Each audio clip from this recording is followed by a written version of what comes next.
You would like to jump into the sponsor of our show by texting at 757 Kevin, I do business and services. Text location, any other kind of service. Bottom line,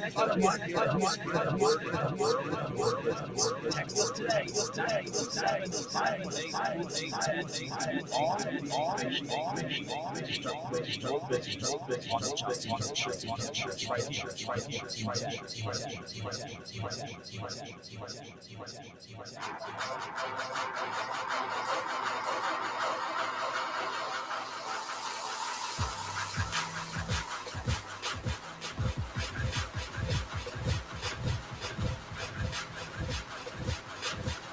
I did not.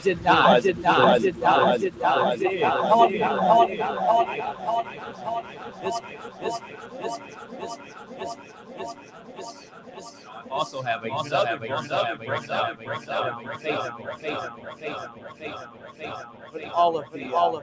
of the Eagles, the throwback. I mean, that was KBS quarterback. It's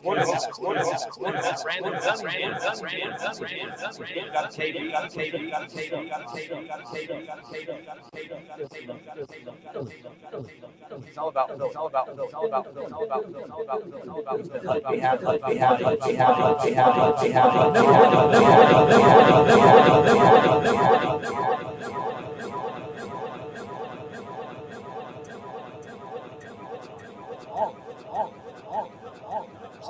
Sunday, championship, AFC.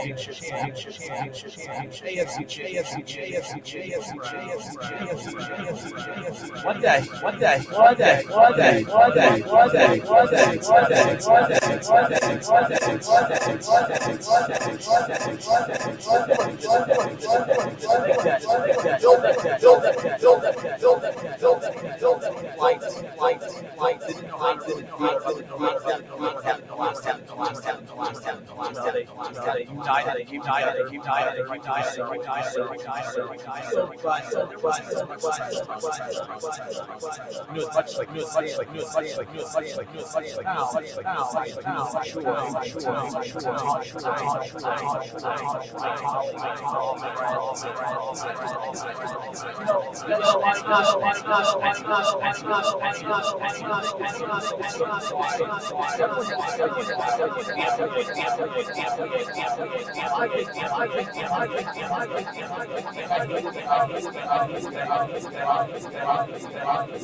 Cap or no cap?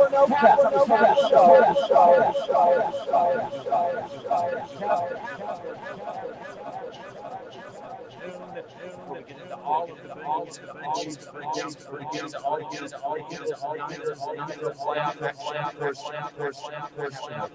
rock and roll, rock and roll, rock and roll, rock and roll,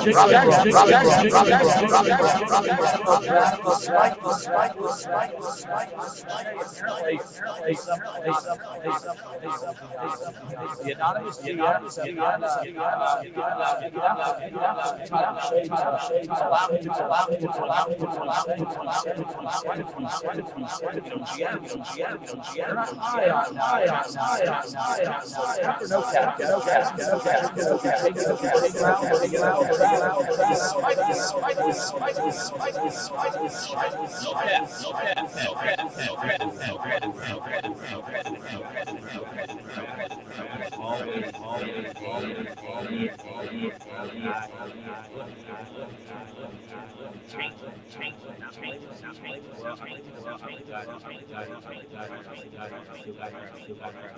once he gets up here, he's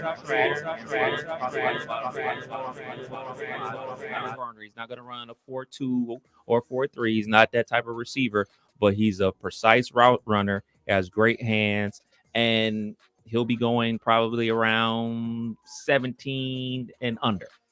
He's not a top 10 pick like the other receivers that come out of Ohio State. He'll be a mid to late first round pick. So real quick, I think we got the audio fixed on the old social media side. So just because I want to make sure everyone hears our new jingle. I get excited when we get new things here at the station. New toys. Not everyone got to hear it. Our radio listeners got to hear it, but cap or no cap, everyone take a listen real quick. It's time for everyone's favorite segment. Cap or no cap? Cap or no cap, our favorite game here to play on the Justin Kinder Show with Kev Nash. Not really a game, but just a fun little feature of the show, of course. Apologize to our YouTube and Facebook listeners. By the way, Facebook, the Justin Kinder Show on Facebook. Like, subscribe, follow along. ESPN Dayton's YouTube channel. Mark Smith, he confirmed it in the comment section. He goes, it's fixed. Thank you, kind sir. Josh Maloney, Ryan Roth, Randy Scott, Jeremy Shaner, Josh, all you guys, appreciate you. Everyone was trying to help us out. They're the producers of the show. I just wasn't listening to. You know how I don't listen to anybody. But cap or no cap, Jackson Smith-Njigba will be taken in the first round of the NFL draft despite recent reports from ESPN's Todd McShay. One more time. You said? I said no cap. He's always been a mid to late first round wide receiver. He's not a burner. He's not going to run a 4-2 or a 4-3. He's going to run somewhere probably the high 4.4s, 4.5 type of speed. But he's a great route runner and he has great hands. He's going to be a first-round draft pick. He's probably the second best wide receiver in this draft class. Jordan Addison probably will go first, then Jackson Smith-Njigba. So I'm going to say no cap as well, and here's the deal. By the way, the only thing I find interesting about this is I'm not there was a lot of criticism of Jackson Smith-Njigba, and I don't know if it's fair or not because I have no idea. I thought something was off about the injury. As far as I think the injury was legitimate at first. I think at a certain point he became – like, do I really want to risk it coming back? Do I really want to risk it? And I actually give him credit. What I would have had a bigger problem with is if you sat out all season, got to the playoff, and now all of a sudden you wanted to go have fun and play in the playoff game. Maybe I would have had more of a problem with that. But I don't know what went on behind the scenes, so it's not fair to speculate as far as that's concerned. But that doesn't mean that GMs and others aren't. Mm-hmm. But to your point, they've overlooked that for a lot of other receivers. Right. Jameson Williams is one that we just talked about that, he was out for an injury that we know was a legitimate injury. And he was taken high, and he's one hell of a wide receiver. You look at, the best receiver that's left in these playoffs right now with Jamar Chase. He sat out his entire final season. He opted out because of COVID. Right. And I think he did pretty well. It took some preseason and some new, the new stripes and everything. It took him a while to adjust. But no, I say no cap. And the other reason is Chris Olave and Garrett Wilson came out to his defense. They said, hold up. First of all, he was better than us. Right. Like those guys have come out publicly and said that he's better. He was better than us when we were at Ohio State. Well, both rookies just had 1,000-yard plus, receiving yard seasons with multiple quarterbacks. One played with Andy Dalton, and the other played with Zach Wilson, Joe Flacco, and Mike White. So I'm just saying, come on, if those guys did that with that group of quarterbacks, imagine what they do when they get real quarterbacks. And if they're worse than he is, come on, he's going to be a top first-round pick. I don't know if he's the first receiver taken off the board, but I say no cap. I say he's taken in the first round. As well as I. All right, on to our next one, Kev. Nathaniel Hackett was hired to be the Jets' offensive coordinator yesterday. Now, He was linked to Aaron Rodgers and the motive to make him the Broncos head coach last season. So now that the Jets, who have already come out publicly saying they will be looking to add a veteran quarterback to their roster this offseason, well, if Nathaniel Hackett got the head coaching job of the Broncos last season in an attempt to lure Aaron Rodgers to Denver, it's hard to believe that this is not also one of those cases whenever you add the fact that they've come out and said they look to add a veteran quarterback. They have the cap space to do it. They have the young receivers and a great running back, solid offensive line, and good pieces on the defense. The Jets are an interesting landing spot for him, Kev. So cap or no cap, Aaron Rodgers will land with the Jets this offseason. No cap. Lamar, sorry, buddy. I thought you were going to end up with the Jets. You're not, because they're going to go ahead and get Aaron Rodgers. They're going to get that bad man to be their quarterback. Aaron Rodgers is going full Brett Favre. Where did Brett Favre go after he left the Packers? The Jets. And then where did he go after he left the Jets? The Vikings. So just follow Brett Favre's path. He's Hall of Fame path. Yeah, don't do that. He's following Brett Favre to a T. He's a Hall of Fame quarterback, just like Brett Favre. Won one Super Bowl with the Green Bay Packers, just like Brett Favre. He's hemming and hawing about if he's going to play or come back, just like Brett Favre. Now it's time to go to the New York Jets. Just so everyone's on the same page, I forgot to explain the rules. Cap means lie. And no cap means truth. I mean, it sounds like you don't know the rules. I'll teach Kev. Don't worry. I got him covered.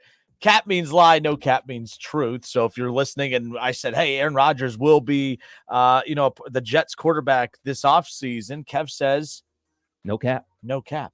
No cap. No cap. So that he will be. Yes. Okay. Just want to make sure. I say cap, mainly because I thought for sure he would have left Green Bay last year.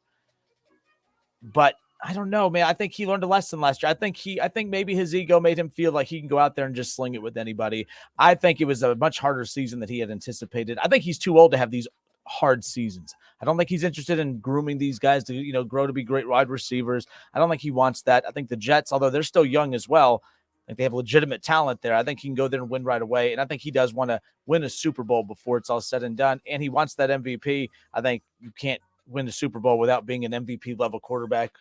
So I say, I just contradicted myself. No cap. There we go. No cap. There. I just your way all the way back around. 360 degrees. There we go. My thing about Aaron Rodgers is this, like, you got young receivers with the Green Bay Packers. If you go to the New York Jets, they're also young receivers. Are you going to put in the work to have that chemistry with the young wide receivers? Or are you just going to show up when you want to show up and just play football? Like, you don't have the same relationship and chemistry that you did with Devontae Adams that you built up over years. Like, it just doesn't happen overnight. Like, they developed chemistry throughout the football season, and they were on the cusp of making the playoffs until the Detroit Lions said no. But you can't do that again. Like, that should be a lesson learned. Like, okay, I need to get into camp, no matter if it's with the Green Bay Packers or if it's with the New York Jets, especially if it's with the New York Jets, when their receivers are going to be learning a whole new system and a whole new quarterback. So you probably need to be like that rah-rah guy that you once were. They talk about that all the time. Quarterbacks flying out their receivers to Cancun for the weekend to hang out and build that camaraderie and get their timing down with their receivers. Obviously, he's a little bit older than the younger guys that do that type of stuff, but like, be open to it. Show up to these mini camps and things of that nature, because guess what? You're one of the best quarterbacks of all time, but you quote unquote only have one ring, and people are going to look at you funny. Now, already are. Yeah. I mean, I think that's what it comes down to as well, but he also might enjoy that 50+ mil a year. Ching. We'll see what happens. All right, we'll leave the NFL. We'll come back to the NFL in a moment. Cap or no cap, let's go to college basketball, Kev. The Big Ten has not won a national championship. Oh, I know. In college basketball since 2000, Michigan State. Sparty. Big Ten versus the field right now, Kev. They do have college basketball in the rankings. Purdue back being ranked as the number one team in the country. But my goodness, this is one of the more stranger seasons in college basketball, that's for sure. But Kev, cap or no cap, the Big Ten will snap that drought and win a national title this season. Cap, that's a lie. No cap, that's the truth. Which one are you rolling? Cap. Until it happens, it ain't happening. I got to see it to believe it. It's been 20 plus years since they won a national championship. They've had a lot of good teams in there. A couple of Ohio State teams that have made it to the Final Four that I thought could have won it. That Wisconsin team with Frank Kaminsky, I thought should have won it. None of these teams in here are that team or any of those teams. I think this year is so wide open. You could randomly pick with your eyes closed who's going to win this thing. But I wouldn't go with a team from the Big Ten because they just haven't shown the ability to close the deal. Big Ten is over the last couple of decades, they've had a lot of great teams. Ohio State's had some solid teams in there. Michigan has been to the Final Four multiple times. Even Ohio State's been to the national championship game multiple times.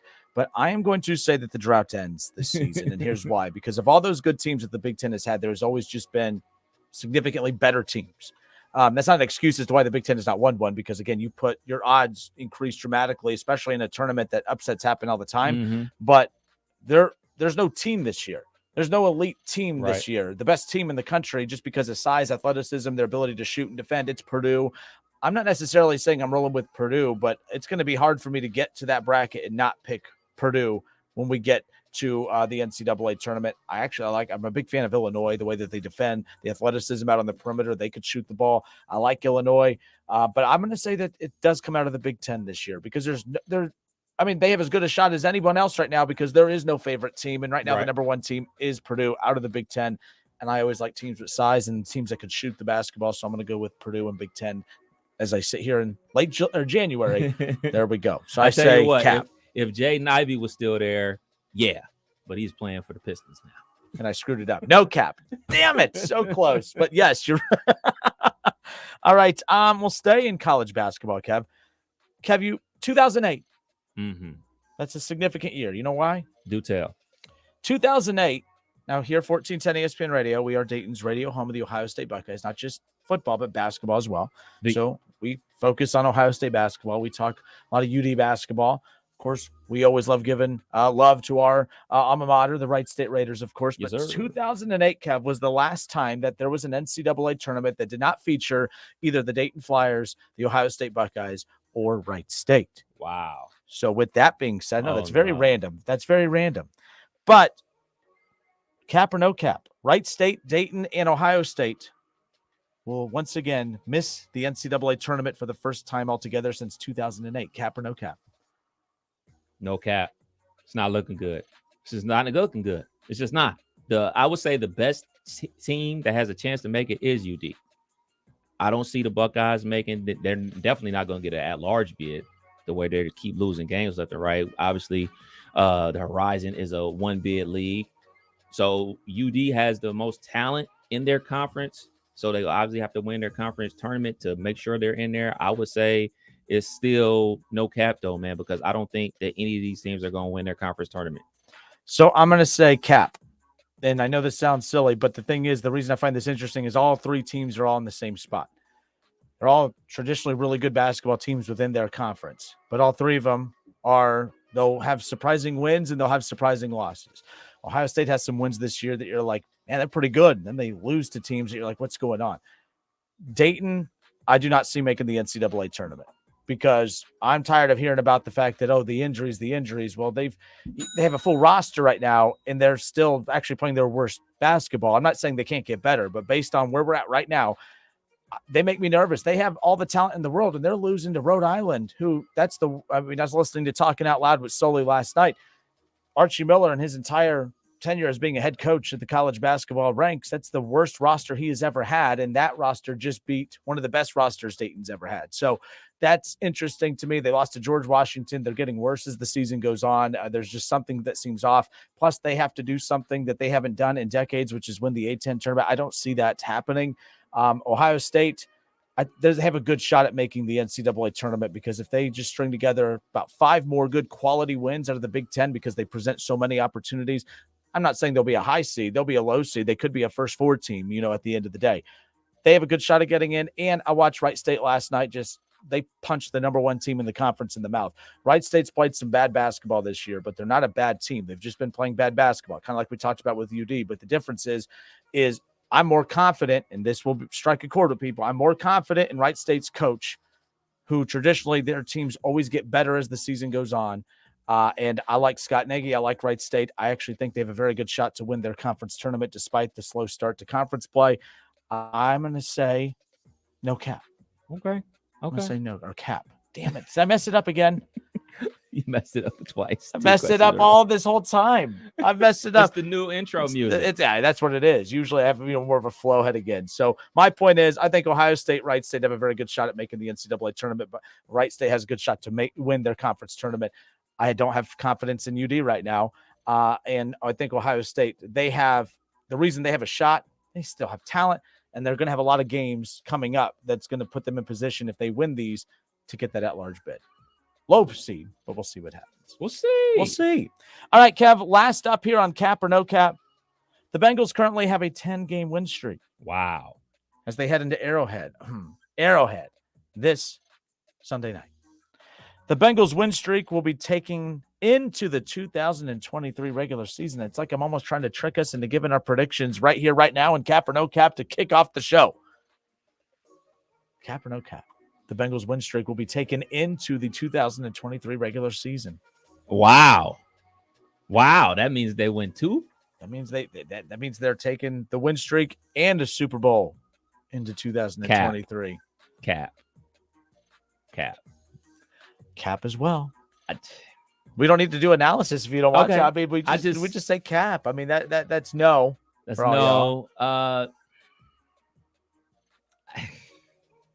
They can win this game. They've proven they can win this game. I'm just worried for the Cincinnati Bengals in this matchup. A couple of defensive guys on the Kansas City Chiefs seem pretty upset. One being Chris Jones, the defensive tackle. One being Frank Clark, the defensive end out of Michigan by way of Cleveland, Ohio. They're seeming pretty upset. And I don't see their offensive line holding up like it did against the Buffalo Bills. I see a lot of havoc being caused by Chris Jones and Frank Clark this weekend. So Kev provided analysis. I'm just going to say cap because we're going to get into our predictions more coming up. But I do not believe the Bengals will take a Super Bowl or a win streak into 2023. That is not a shot. I think the Bengals are a very, very good team. But a lot of the reasons that Kev just said are the same reasons. It's that offensive line. I don't care how well they played against Buffalo. I think you're flirting with fire. You're flirting with disaster if you think that that's going to be the case 2 years in a row. But we'll see what happens. But that was cap or no cap. Who are you rooting for? Or would you root for the Cincinnati Bengals to make it to the Super Bowl? I want them in the Super Bowl.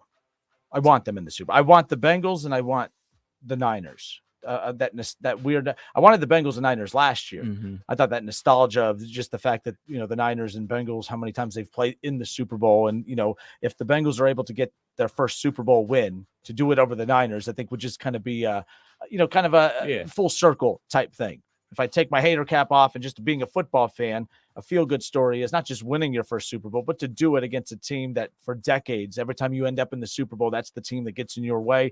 I think that'd be kind of cool and unique to see them knock off the Niners. But are the Niners good enough to get to the Super Bowl? We'll get to that coming up around the corner. And based on Kev's jersey, I don't know if that's what he's going to predict or not. All right, folks, 518-1410. Give us a call. The phone lines are open. Your thoughts on cap or no cap, you could chime in. Jackson Smith-Njigba will be taken in the first round of the NFL draft, despite recent reports from ESPN's Todd McShay. Cap or no cap, do you believe that he will get drafted in the first round, or do you agree with the reports coming out that he will not? Nathaniel Hackett was hired by the Jets as their offensive coordinator. So does this mean Aaron Rodgers will be the quarterback for the Jets this offseason heading into next season? Cap or no cap? The Big Ten, college basketball, has not won a national championship in 22 years. 2000, the last time a Big Ten champion won it all, won the March Madness tournament, of course. Cap or no cap, the Big Ten will snap that drought and win it all this year. 2008 was the last time Ohio State, Wright State, and Dayton, college basketball, of course, all missed the NCAA tournament altogether. Will that be the case this season?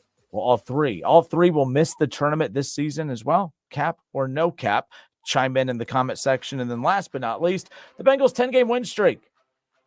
That win streak will remain alive heading into 2023. Kind of a trick way of saying, are you predicting that they're going to win the Super Bowl? Yes. 518-1410 or the Justin Kinner Show Facebook page. Chime in there in the comment section. ESPN Dayton's YouTube channel as well. Check it out. We'll take your calls and get your reaction on social media on the other side.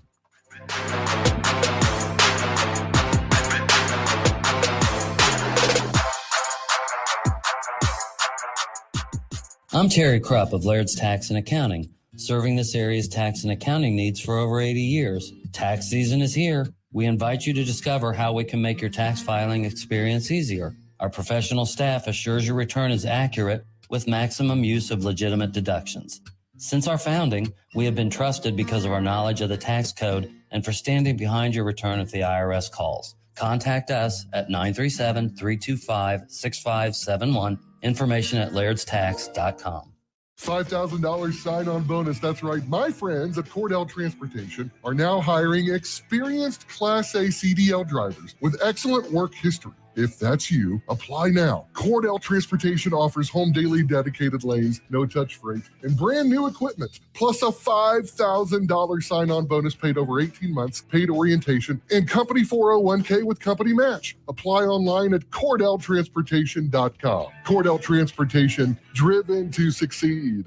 First, we decide where we want to go. Then we need to know the best way to get there. Hi, my name's Adam Barada. I'm the owner of Advantage Gold. We're the highest rated precious metals firm in the country. We teach people how to own physical gold and silver. Now, we've won the Best of TrustLink Award 4 years in a row because we educate our clients on how to buy gold and silver the right way. We don't pay celebrity spokespeople millions of dollars. We'd rather pass that value on to you. Call 800-900-8000 and speak with one of our experts. We'll send you a free gold kit along with my latest #1 national best-selling book, The Great Devaluation. Call 800-900-8000.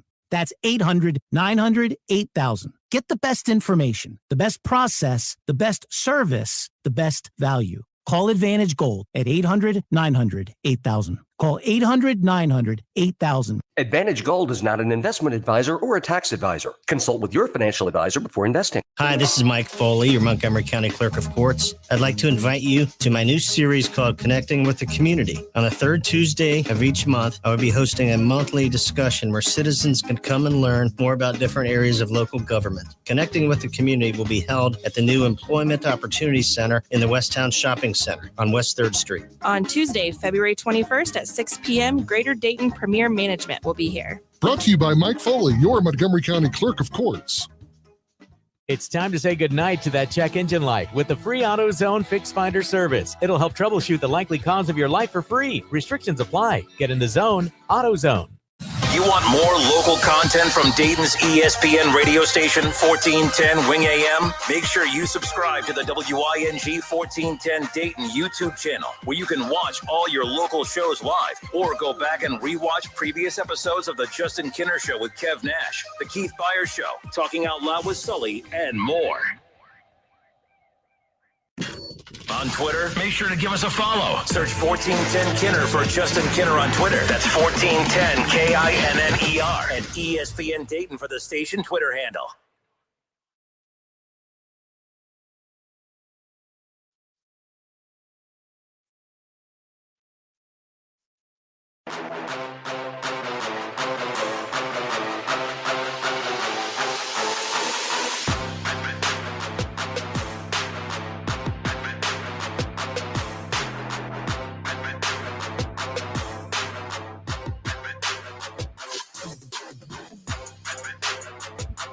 And we are back. Justin Kinner, Kev Nash with you here on 1410 ESPN Radio. The buildup for this AFC title game, it's like, I'm even tired of the buildup. Like, let's go. Let's get to it. But before we get to our analysis and predictions for what's going to happen this Sunday, cap or no cap, one of the more unique stories that kind of got buried throughout the week was the reporting on Jackson Smith and Jigba. It was kind of a unique headline to see that Mel Kiper had CJ Stroud, the first quarterback, taken off the board in his very first mock draft. So that got a lot of attention. But there was also a lot of reports about Jackson Smith and Jigba that we didn't really get to yesterday or the day before. But you said you had a question about that. Yeah. So, like, where does all this stuff come from?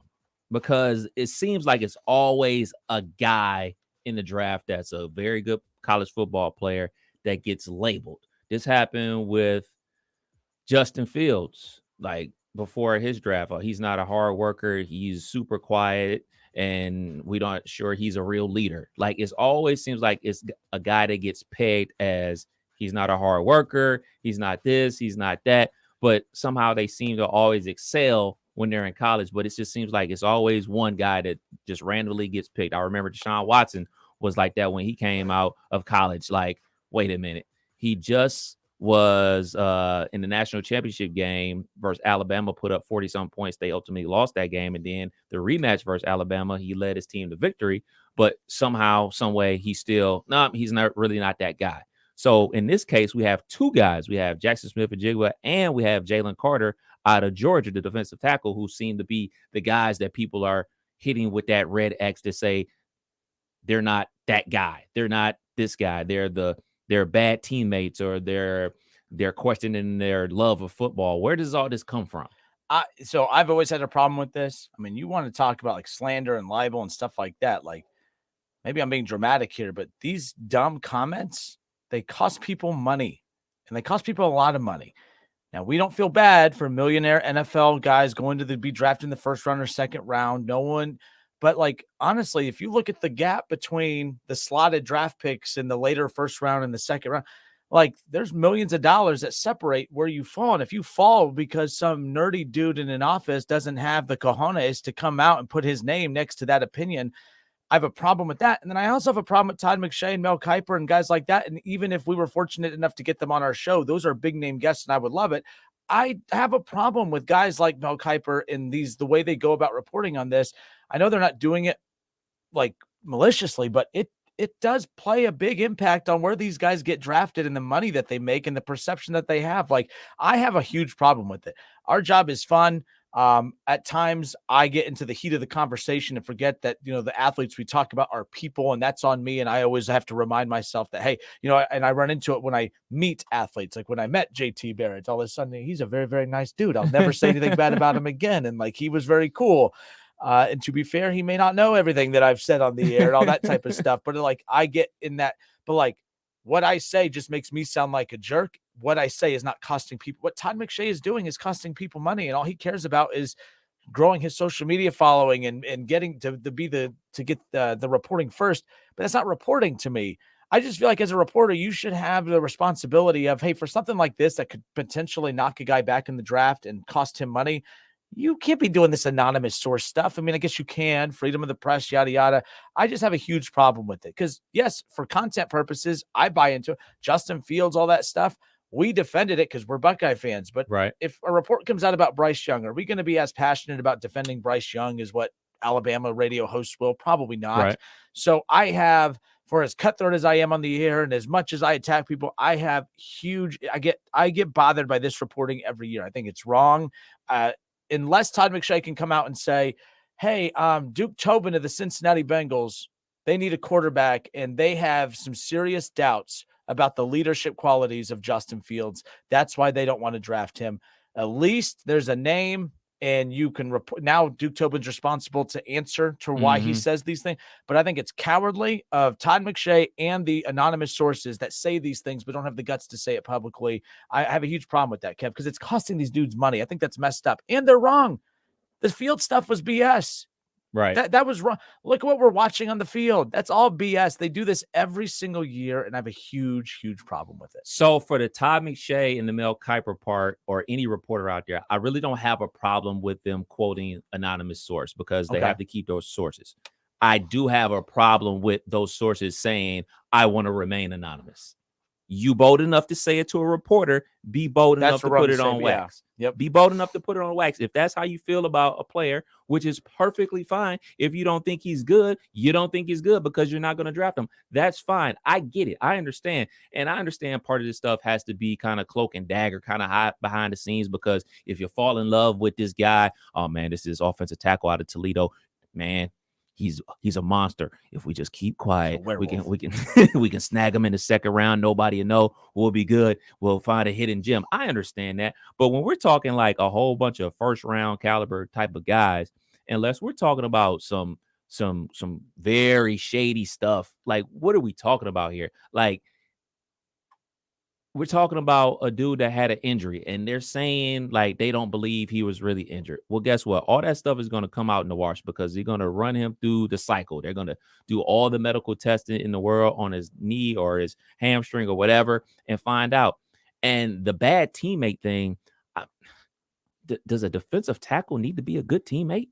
I'm not sure anybody on defense needs to be a good teammate. Like what is a good teammate? Taking your teammates out to lunch? Like, that seems like a good teammate. That seems like a quarterback thing. A defensive tackle, Jalen Carter, attack the running back. Is there something on him? Yes, they say he's a bad teammate. And like, this is so vague. And I always go back to the one, I'm drawing a blank on his name, Dez Bryant. The Dez Bryant, when he was coming out of the draft, and the Dolphins, I believe it was, asked about, what his mom did for a living. And he told them, and it was like, so she's not a prostitute. Like, it just seems like they're trying to needle at these young men and try to get a reaction out of them. And then they pass it off as like, man, that's the league. They'll say that type of stuff to you on the football field. It's like, well, there's a difference between saying it on the football field where I can do something about it, as opposed to me being an interview process. Like, some of this stuff I think is totally out of bounds. And I know a lot of people out there say, well, they're spending a lot of money on these guys. They got a right to ask. You can't go to any job, go interview at McDonald's, come interview here at the radio station. There are certain questions we can and cannot ask you.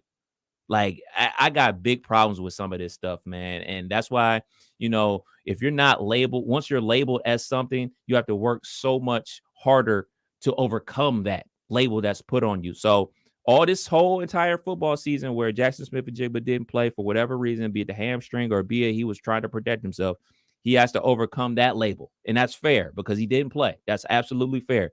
But now he's had to deal with, well, is he tough? Well, he had to deal with, does he really love football? It's so many more things that get piled on top of the initial question marks about him not playing this football season. I think it's kind of out of bounds. Yeah. So, yeah, me and you are on the same page. So you're fine with... I'm fine with anonymous sources. I'm fine with that. I understand just, reporters that have to get anonymous sources, because if they tell you who told them, that source will never tell you anything again. Got it. Fine. But the source themselves, once the draft process is all said and done, because they get to hide behind the cloak of, oh, I'm anonymous. Just like when those reports come out every single year, the GMs, the anonymous GM said this quarterback really isn't that good. Like, I believe it was one this past season that thinks Patrick Mahomes is overrated. An anonymous GM said that. Well, we know it's not the Kansas City Chiefs GM. Like, so who is it? Who's saying this crazy stuff? Yeah, Duke Tobin. Who's saying? He ain't a GM, though. Yeah, that's true. I'll talk about him in a moment. I want to defend Duke Tobin coming up. It's one thing when your team's not doing well and you don't have a set title. It's probably a good thing. But when your team's doing well, don't you want a title? We'll get to that later on. But, my only thing about the Todd McShay thing is just sometimes what you do with that information is what you are getting out of that. I know we're good on that one, by the way. Is what Todd McShay is getting out of reporting that worth potentially costing this dude a lot of money or his reputation? That's what I mean. That's the issue, but that's the moral side of reporting and all that. Like, he's not breaking any laws. He's not doing anything dirty or anything like that. Right. He's reporting what I he's would hearing. be a bad reporter. I know I come across as very hot take kid on here, and I talk a lot of stuff. I would be a horrible reporter because I just wouldn't want to bury people with information. I don't know. Maybe I would if I was in that position. I don't know. I think it's wrong, but at the same time, this is just normal. Like Keith Byers, he tells the story like it's no big deal. But back when he was, coming out of Ohio State, Buddy Ryan, who that's his dude, like he loves Buddy Ryan. Like that was his guy. He loved playing for him at Philadelphia, your jersey and everything, Cunningham, everybody out there. But Buddy Ryan, he crapped all over Byers during the the months and weeks leading up to that draft. He called Byers and all media outlets called him a medical reject, and that's because he was trying to, at that time, no social media, there whatever. He was trying to scare other teams off because he was hoping that by putting that out there about him that he would drop to him. But when Keith Byers shares that story, he laughs and it's no big deal. But I'm like, Keith, I'd be kind of pissed. I think that's kind of wrong. Like, I get it. He didn't really believe that, but like what if the difference between being drafted wherever he was, 7th or 8th, I can't remember where he was drafted by Philly, but wherever it was still in the top 10. Mm-hmm. Let's say that the slot money was different from the top 5 picks to the top 10 picks or whatever. Like, what if he cost you money? And that's the stuff that with this, I don't think we think about, but at the same time, I know we don't care about millionaires' money. Like, that's really what it comes down to, but I still think it's wrong, but that's just whatever. You know me, morally high and mighty. I'm a do-gooder. I'm a do-gooder, as I always call people, but, it is what it is. 518-1410. Mark Smith. Well, I think they're going to prove to the world that they're for real. I get it. You guys are ready for the real quick. Let's go to Adam. Adam. All right, we don't have Adam. Adam, call back. We'll get you to the back to the front of the line. My apologies. I let you on hold a little too long, but I'd love to get you back on hold. But your thoughts on that? But the Jackson Smith and Jigba thing, there is nothing to that. If you guys, if we're talking about, the fact that we're questioning his leadership and stuff because of not being a good teammate, because he may have sat out this past season, injured or not injured because he was more worried about his NFL career than his current teammates. But we overlook that all the time. We overlook that all the time. How many bowl games do kids sit out of? How many times do coaches like Luke Fickell bolt on their team before the season's done? But if we're going to hold that against Jackson Smith and Jigba, I think that's wrong. If the Cleveland Browns are fortunate, my only thing is like, hey, the Browns need a very good wide receiver in this draft. If other teams are dumb enough to let him drop into the second and the Browns can get him, more power to him. But I have a huge problem with it. 518-1410, 518-1410. We had a bunch of calls coming all at one time, so it kind of got jumbled up a little bit. So our bad on that, but we'll be glad to reopen the phone lines and get you guys your spot in line. We'll be back in a few moments. We'll take your calls. 518-1410. It's the Justin Kinner Show with Kev Nash, 1410 ESPN Radio.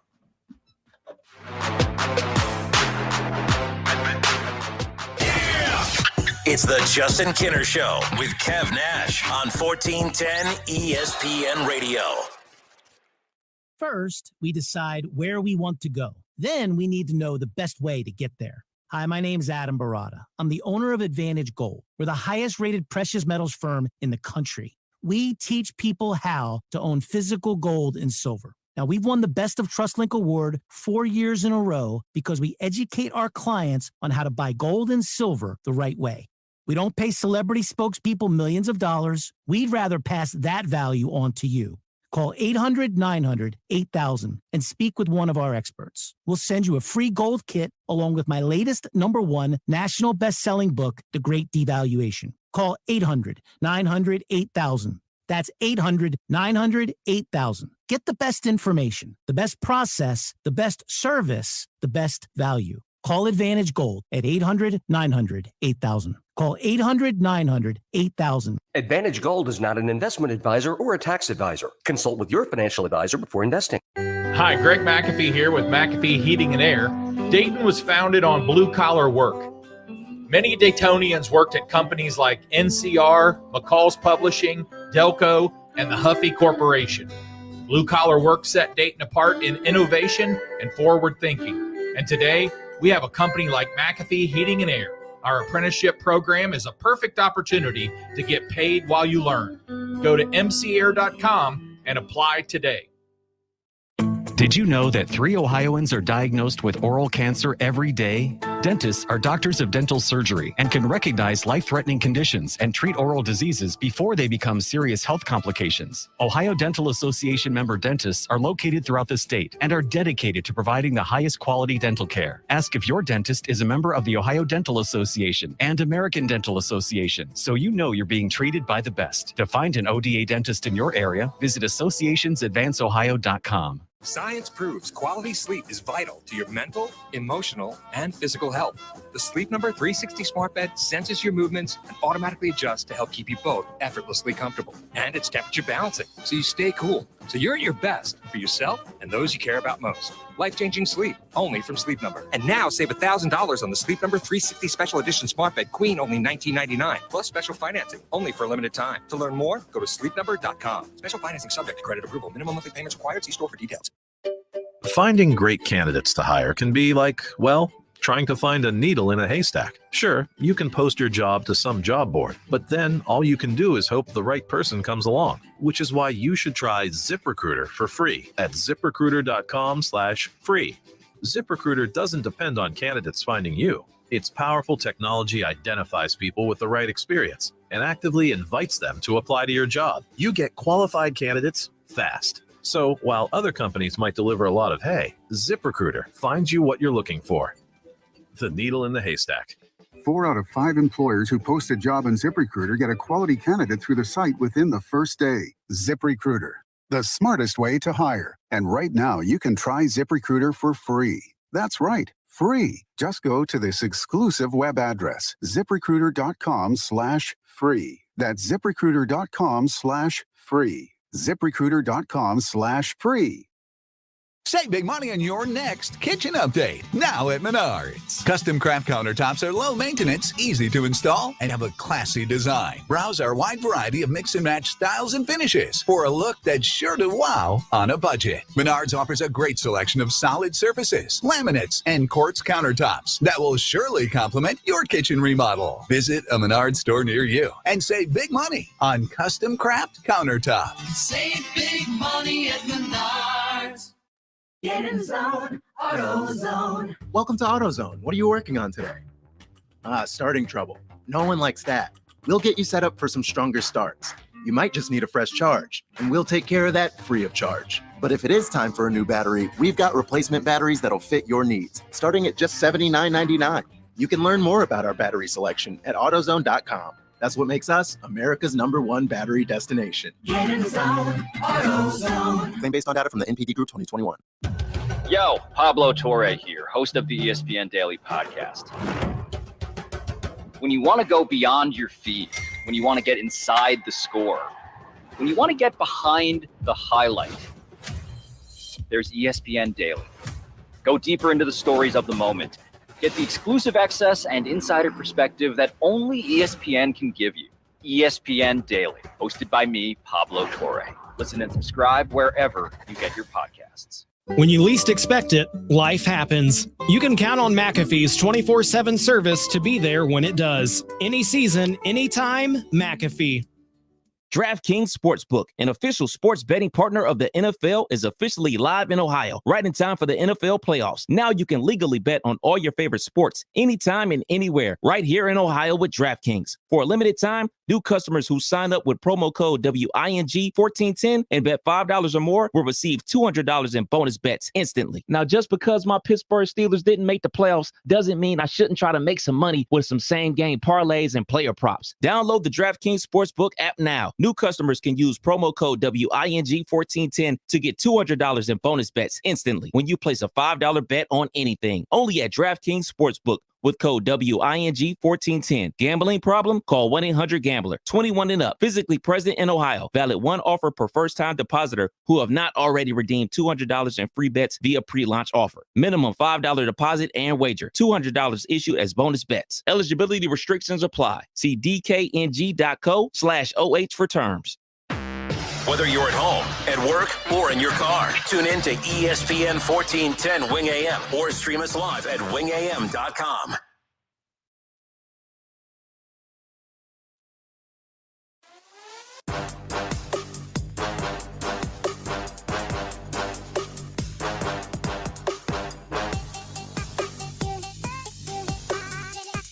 All right, and we are back. Justin Kinner, Kevin Nash with you here on 1410 ESPN Radio.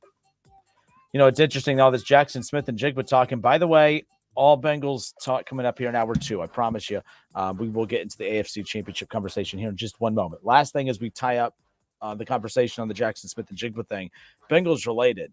2 years ago, I remember just literally blasting the Bengals for taking Jamar Chase because, like, I mean, it is like he is a special talent. Mm-hmm. Now, I know that sounds duh, right? Like, of course. But what I mean by that is there are a lot of wide receivers, like the Jackson Smith and Jigbas and the Addisons and the Chris Olaves and the Garrett Wilsons and those guys. Those wide receivers exist every year, and that's not to water their talent down or say that they're not special because, by the way, those guys I'm talking about, there's only 2 or 3 of them a year. And there's 7 rounds of the draft. Hundreds and hundreds of players are drafted. Only a couple of them hit, that type of thing. But, like, Justin Jefferson was a very good receiver coming out of college. But he didn't get the hype that Jamar Chase did. Very rarely does a receiver get the hype and the result. That was Jamar Chase. Explosive. So you don't need me saying, hey, they made the right choice. I'm saying, hey, look, they got to a Super Bowl last year. They're a game away from getting there this year. I was 1,000,000% wrong. But the logic at the time was, hey, your quarterback's getting hit a lot. I don't think I was that crazy for saying that, hey, they need to go offensive lineman. But they clearly showed, hey, that there's multiple ways to find a way to protect the quarterback. But at that time, keep in mind, as much hype as Jamar Chase was getting, Penei Sewell was getting propped up as like the best offensive line. And he, by the way, very, very good. I don't know if he's, the best offensive lineman in the National Football League by any means, but it is interesting. The Jackson Smith and Jigbas of the world, as good as these receivers are, like the gap between Jamar coming in, I mean, he just had the look and everything, but like him missing that whole year didn't impact him. Nope. He still went top 5. He still looked like a veteran wide receiver last year as a rookie. That's what's crazy. Next but no, level. But this Jackson Smith and Jigba stuff, last thing, obviously, some reports coming out that anonymous GMs have let Todd McShay know that, he's not a good teammate and that he's this and he's not a hard worker. He's not that. I'm not a fan of that stuff. I think we've all watched it. His teammates have come to his defense, and you could say, well, of course they are. Well, they don't have to. Right. If he's what they're accusing him of, these guys wouldn't be coming to speak to his aid. So we'll see. Like I said, Garrett Wilson had 3 different average to below average to bad quarterbacks throwing him the football. He had a 1,000+ yard, big time touchdown season this entire year with no elite quarterback. Chris Olave had Andy Dalton throwing to him all season long, 1,000-yard wide receiver. These guys are putting up numbers. I mean, McLaurin, former Buckeye wide receiver, he's had nothing but scrubs throwing him the ball for his entire career, and he just got one of the highest wide receiver contracts in history. So these receivers coming out of Ohio State know how to play. Like, I think that, I mean, that's just kind of ridiculous at this point to even be questioning of all the positions at Ohio State. Like, I think it's not okay, but if the CJ Stroud reports came out that he lacks this, he lacks that, we're kind of used to the quarterbacks getting beat up in the media coming from Ohio State. But wide receiver, come on. Like, that's kind of silly at this point. I think he'll be drafted in the first round and he'll kill it. And we'll forget about this conversation, but nonetheless, who do we have, Kev? We got Brian, line 1. What up, Brian? How are you, sir? Hey, good. How are you guys? Good. Oh, Brian, I think I know this Brian. Is this the Brian? Well, I mean, Sweets. I say that, but not many other people do. But I'll go with. I know your ego, dude. Your ego, yeah. You walk into the hey, it's the Brian. No, what's up, man? Not a whole lot. Hey, hearing you, Jackson Smith and Jigba and Jamar Chase. Obviously I'm a big Bengals fan. In the classroom today, I teach 5th grade, so these kids, all they've seen when they remember football is the Chiefs being really, really good. So I think that kind of forms them into being Chiefs fans. So they're talking a lot of trash today. You hold up. Yeah. I don't need you. I mean, that's our future right there. You don't need to be clouding those poor kids' minds with all this Bengals Houday stuff. I really hope that you're just letting them live their lives and cheering for who they want to cheer for. I really hope that you are not trying to hold these kids down. No, it's horrible, Brian. I think it's really important for them horrible. to stream, but I also need them to know that there's reality too. I said, let me put this in perspective for you. I said, the Jim Harbaugh conversation about being born on third base. You were born on third base with these Kansas City Chiefs. All right, I was growing up with the 2-14 Bengals, and when we win those two games in an entire season, I loved it. That's what I had to grow up dealing with. So you want to be, pumping your chest to these Chiefs. Good job, awesome, proud of you. But don't question my fandom as a 33-year-old man with whenever I was your age cheering for a team that won 3 games in a season. You're doing the back in my day stuff, huh? Oof. Oh, we've come a long way. I'm a 34-year-old man. I have finally earned that. I'm living it up. As you should. So no, I'm really, really fired up. And these kids, they do want to talk trash, and it is a lot of fun back and forth. And I was thinking on the way to school today, whatever happens at the game, I think it's going to be a really close game. I think it's going to be awesome. The fact that for 2 years in a row, Cincinnati Bengals fans can sit here and watch and just enjoy football in late January. I think that, some of us need to take a step back and just kind of realize how special that really is, because we have had 30 years of not being able to do that. So as much as I love my Bengals, and even if they lose, I'm going to be proud because the future looks bright. There's a lot of hope out there. So it's not like you have Andy Dalton where, he's everybody's, boy next door where he's gonna do all the right things, but he's not gonna get you where you need to be. So I'm really happy. And another thing that I'm seeing a lot of these talking heads talking about, like the Burrowhead Stadium and all the trash talking happening. I mean, we've waited 30 years for this. Let us have a little fun. I'm enjoying it. I'm having a great time. What's your prediction on the game? A lot of fun. Nah, we need numbers. We need numbers. We need scores. I think your students have you spooked right now. Like I think they got to you. I think you've lost a little confidence in the Bengals. What's happening here? No, I told the one kid he's kind of a yapper and he wasn't saying too much. I said, hey, you know what, buddy? I wore my Sam Hubbard jersey today, and I figured you'd be coming after me.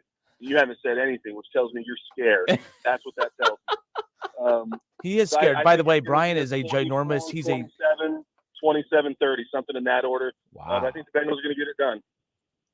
Okay. I'm All writing right. it down. It's not a bad look at this point. These teams are so evenly matched. I mean, I know the Bengals have won all of these, but they've won all by a field goal. Like Right. that's not a bad prediction. I mean, it'll be interesting to see. By the way, the win streak, will that get into the heads of the Bengals? Not confidence wise, but like the pressure of beating a team for a fourth straight time and to beat them back-to-back times in the AFC Championship. Could that get to them? Or is that confidence, which seems to just really kind of flame the fan a little bit with this team? I think that's going to actually keep them in position to keep playing at a high level. We'll see. But Brian, appreciate the call, my friend. Always great hearing from you. Absolutely. Talk to you later. 518-1410, 518-1410. That's the number to call and jump in on the conversation. We haven't even got to our predictions yet as far as Kev and I, but it is interesting we kind of lightly did a little bit through cap or no cap. But Kev, who's up next? We got Jack line 2. What up, Jack? How are you, sir? Yeah, good. I think it's going to be a much lower scoring game than a lot of people think. 20-16, Kansas City. I think the kid from Rutgers, who's got a lot of speed, is going to be the X factor. Kansas City has run the ball for well over 400 yards in the last 3 meetings against the Bengals. I think Kansas City simply shot themselves in the foot in those 3 games. Andy Reid made a big mistake. Kelsey had a critical fumble. Mahomes, a key interception. I think that was in the overtime game. I think the Bengals are fighting the odds.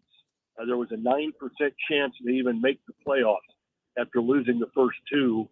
And eight NFL teams have advanced to the playoffs, losing 2 linemen at the end of the regular season. Bengals lost 3 essentially.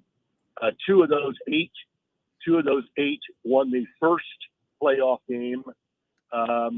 Only one won a conference championship. None have won a Super Bowl. So I just think they're fighting the odds. I may be too logical. Maybe I'm illogical. No, you just educated our listeners more in that 3 minutes than we have our entire time doing this show today. So we appreciate that. I may be illogical in being too rational, but I didn't do it. Okay. I think they're gonna run the ball. They're gonna run the ball. That's all there is to it. And I think the Rutgers kid is the X factor. Yeah, you're talking about Pacheco, but I think it's funny that they didn't have the Bengals didn't have Mixon last time either, did they? Did they have Mixon again? I don't think they had Mixon against the Chiefs the last time they played a few weeks ago as well. So the running game will definitely, as much as attention as the passing game is getting and the receivers and the quarterbacks, I think the run game is going to, like to your point, Jack, Pacheco for the Chiefs, but I think Mixon for the Bengals, just like last week against the Bills. I think that the running game is going to be the X factor for both teams this weekend. Yeah, I would agree wholeheartedly. 20-16, KC. The Bengals get the ball late. A field goal does them no good, and they don't get the ball in the end zone in the final minute, and they're knocked out. I'm a big NFL fan. I'm kind of a realist, and like I said, trying to be rational here. I just think they're fighting the odds, continuing to win these games when it seems like they should be losing 1 or 2 every now and then. No kidding.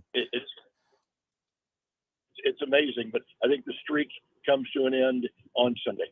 All right, Jack, appreciate you. Thank you. Yep. All right, good stuff. He said 20-16. Yeah, you know what is funny? There's a good chance this game could be lower scoring. Yeah, I was going to go with a lower scoring game. I'm in the 20s, low 20s. What's funny is teams play the Chiefs and they play to try to take the ball out of Mahomes' hands, but I think the Bengals and Chiefs are very similar. They're going to want as much as coverage as the Bengals quarterback and the Chiefs quarterback is getting. I think it's going to be Pacheco and Mixon that are really the big X factors here, to that last caller's point, because the main thing is Pacheco neutralizes Burrow and Mixon neutralizes Mahomes. I mean, it really comes down to the time of possession is going to matter, obviously. And the more the Bengals have the ball, that quiets that crowd. The longer they have the ball, that's the less amount of time the Chiefs have it, the less amount of opportunities they have to get that crowd roaring. I know they can call it Burrowhead. They could do all that stuff, whatever. But it's that cat and mouse game. I think that last caller brought up a good point. The run game, Pacheco, that's going to be key for the Chiefs and their attempt to slow down the Bengals. But yeah, there's a good chance this could be a lower scoring game than the NFC Championship. Everyone thinks that's going to be a horrible offensive game, but have you seen the offensive? They actually have more weapons combined than the two teams going head to head in the AFC, and that's what everyone's acting like the offensive game is going to be the headliner that night. I think the Eagles Niners score more points combined than these two. Really, I'm going with the under point total on both of those. Really? Okay. Both of them let's I'm thinking. Well, let's wager. Let's put that Cunningham jersey on the line. No. Nobody gets this. This is all me, dog. But I'm going with the under on both of those. Low 20s for the AFC Championship, and I'm thinking teens for the NFC Championship. I think it's about to be one of them. Just too low. Yeah. Okay. Not bad. Let's do another one. Kev, who we got? We got Doug, line 3. What up, Doug? How are you? Hey, how y'all doing? Hey, Doug, am I wrong in saying that I heard you on our airwaves earlier today? Did you call into Fitz's show? Yes. Yes, you did. I thought that was you. And Fitz said you made a great point. I've heard you make this point about the Eagles for a while, so good stuff. I mean, you had your A game today on the national show. Right, and that's what I wanted to say is I bet a lot on games, and everybody have their biases, but certain things that and for the last 2 years, Philadelphia, if they play a good offense or a good quarterback, they give up a lot of points. And all you got to do is just look and see. And their defense ain't a lot different than it was last year. Now, granted, the Cowboys, I'm a big Cowboy guy. We all played weak schedule this year. And I understand that. But the teams that can score, like Detroit, they had a good offense at home, and they scored 35. Green Bay really didn't have a good offense, but they had Aaron Rodgers. They scored 33. Dallas scored 40. The only other team that didn't score a lot on them is Minnesota, and you can't never tell what Minnesota's going to do in a game. I mean, they could be great and then they could be bad, and I think everybody knows that. And if you go back to last year, Philadelphia was 0-8 against the playoff team, and they gave up an average of like 34, 35 points a game. And the three decent offenses this year that they played, they've gave up 35 points a game. So the best bet is San Francisco is going to score 30. They definitely going to score in between 27 and 35 points. Now, I think that'll make them be able to win because I think San Francisco got a good defense. Everybody says San Francisco ain't played no good teams this year either, and that may be true. But San Francisco last year during their little playoff run, they held Aaron Rodgers to 10 points. They held Dallas to 17, and the Rams got 20. But if the guy intercepts that ball, which was a lollipop, they would have held him to 13. So San Francisco on the average is giving up like 13 points a game, and these are to good teams. And I think Philly is going to be in for a rude awakening. I know everybody thinks Philly got this and got that, but they ain't that much different than they were last year. They just the scheduling was unfavorable for our conference. Dallas, the Giants, Washington.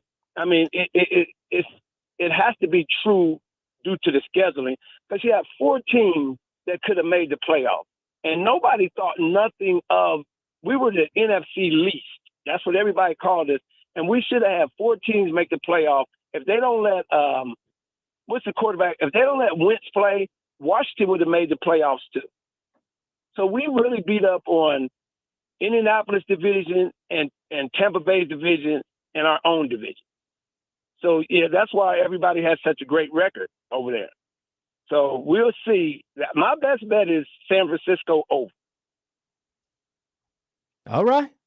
We're going to see. I'm going to go with the under with Philly. I believe in Philly. I like Jalen Hurts.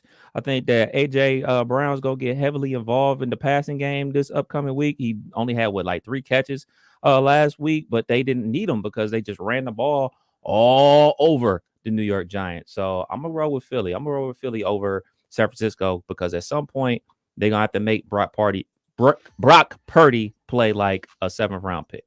You know what, though? I like that. It's gonna be a Brock party. Woo! On Sunday. All right. We'll get to our Bengals predictions coming up on the other side.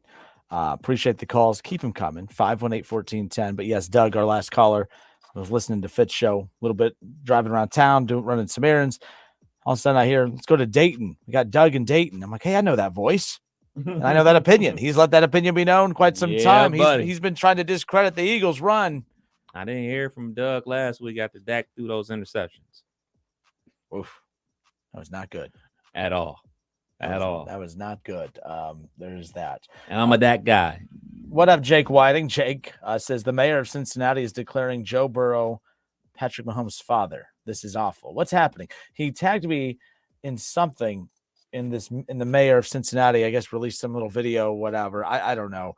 Playing with fire. Like, this is the problem. I'm telling you, Cincinnati's in for a rude awakening. I fear y'all better win Sunday. But the way, when the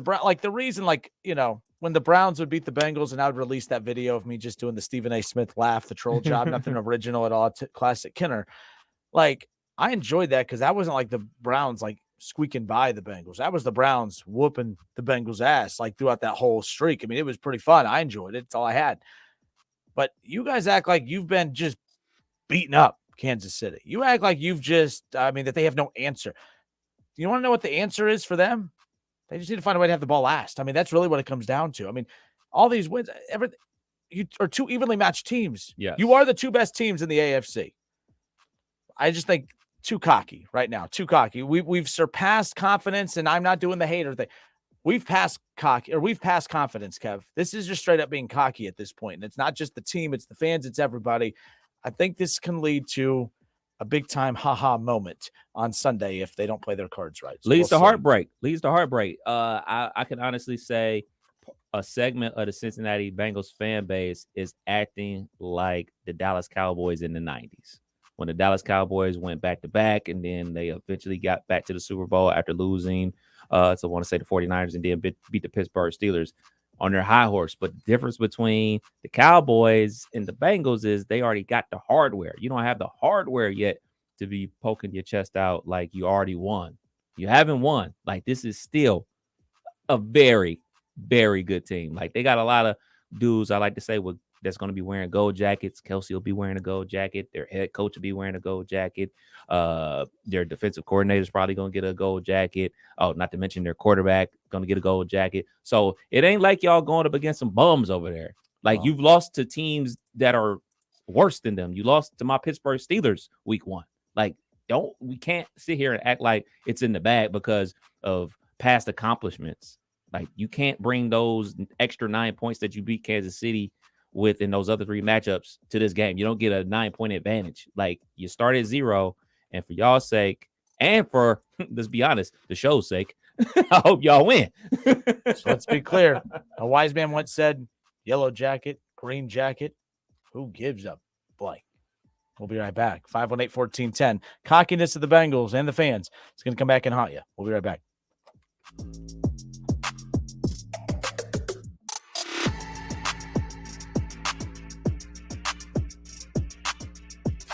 It's the Justin Kinner Show with Kev Nash on 1410 ESPN Radio. Science proves quality sleep is vital to your mental, emotional, and physical health. The Sleep Number 360 smart bed senses your movements and automatically adjusts to help keep you both effortlessly comfortable. And it's temperature balancing, so you stay cool. So you're at your best for yourself and those you care about most. Life-changing sleep, only from Sleep Number. And now save $1,000 on the Sleep Number 360 Special Edition Smart Bed Queen, only $19.99, plus special financing, only for a limited time. To learn more, go to sleepnumber.com. Special financing subject to credit approval. Minimum monthly payments required. See store for details. Have you ever thought about having a podiatric physician examine your feet? Doctors of Podiatric Medicine set broken bones, perform wound care, and remove bunions. Common health issues that they treat include ingrown or fungal nails, corns, warts, and skin problems like athlete's foot. Foot exams are easy and can prevent many foot problems. If you can't walk, work, or enjoy sports activities without pain,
Justin Kinner from the Justin Kinner Show with Kev Nash. We appreciate all of our listeners and, of course, our sponsors. In fact, if it wasn't for you, we wouldn't be able to do what we do every weekday from 3 to 6 p.m. right here on 1410 ESPN Radio. We take pride in being Dayton's only local afternoon sports talk show right here in the Miami Valley. If you would like to jump in as a sponsor of our show or promote your services within our show, all you have to do is reach out to us directly by texting us at 937-518-1410.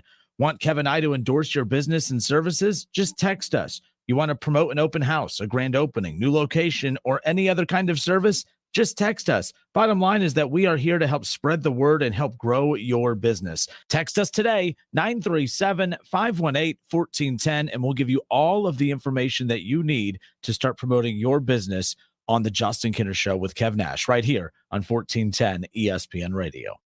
All sports, all the time. This is 1410 ESPN Radio.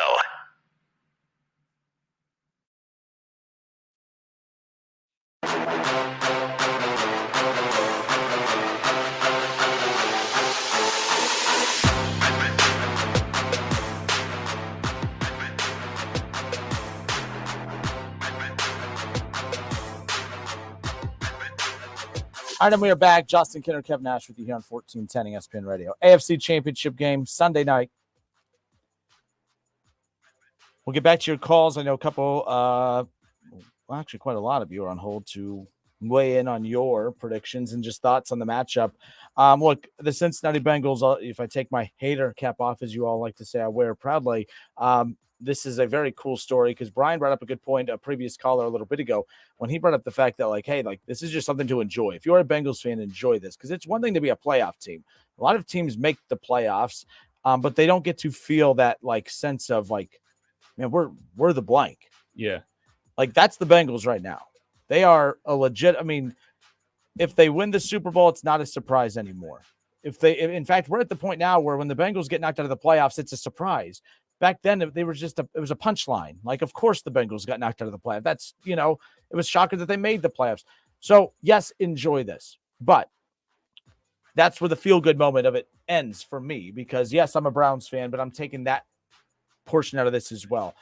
I think the Bengals have gone too far from the players in the chatter and all the chatter and the back and forth, although I enjoy the build up to it. I think it's one of those where you talked about it earlier, the Cowboys, how they acted like this in the 90s, but they had the hardware to back it up. Like Joe Burrow is very cocky, but he has no hardware. The team is very cocky. They have no hardware. They have nothing to show for it. I guess if you count AFC Championship as hardware, I guess, okay, maybe fine. There's the hardware. But look, bottom line is I think it was fun at first, the chatter, but now it's gone a little bit too far. I mean, the Burrow head thing, and you may disagree, and that's fine. The Burrow head thing. You could do all of this, but here's the rule. As we've talked about, and they've done it to this point, you got to back it up. You've got to back it up. I don't think Cincinnati wins on Sunday. I think it'll be the Kansas City Chiefs. I think it's going to be the San Francisco 49ers in the Super Bowl. I think that the Bengals are, and by the way, if the Bengals win, you guys don't get to pull this, oh, Kinner was wrong. If the Bengals are in the Super Bowl, as I said, that's not a surprise. They should be in the Super Bowl. You have Joe Burrow, you have Jamar Chase, you have T. Higgins, you have Tyler Boyd. All right, you have, Joe Mixon, and you have the depth at running back now, obviously, to complement Mixon with Pirine and all the weapons on the defensive side of the ball. There is not one tiny excuse as to why this team really should not be in the Super Bowl. But the thing is, every weapon I just mentioned for the Bengals, the Chiefs have equally as many, solid weapons. So to me, as I sit here right now, the Chiefs are kind of sitting back. They're being quiet. You sent me some audio earlier today, Kev. This was so set up the audio. This is Chris Jones, defensive tackle from the Kansas City Chiefs, wrapping up his press conference. Chris, what do you do now? I mean, you got all the practice in. You got almost 2 days to wait for this. What's tomorrow look like for you?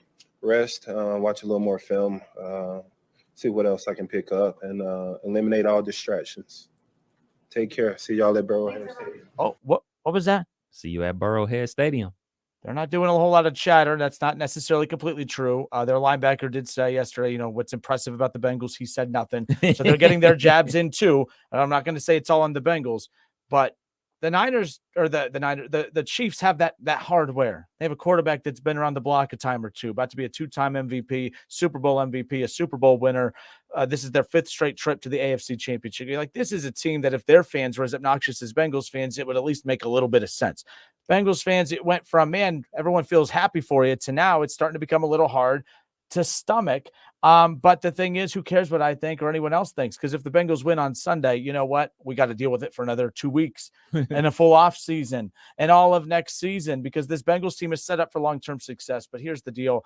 I think this is a coin flip game, mainly because these two teams are equally great. These two teams have elite, great quarterbacks. These teams have great weapons. These teams have solid defenses. These teams have very, very good coaching, elite coaching.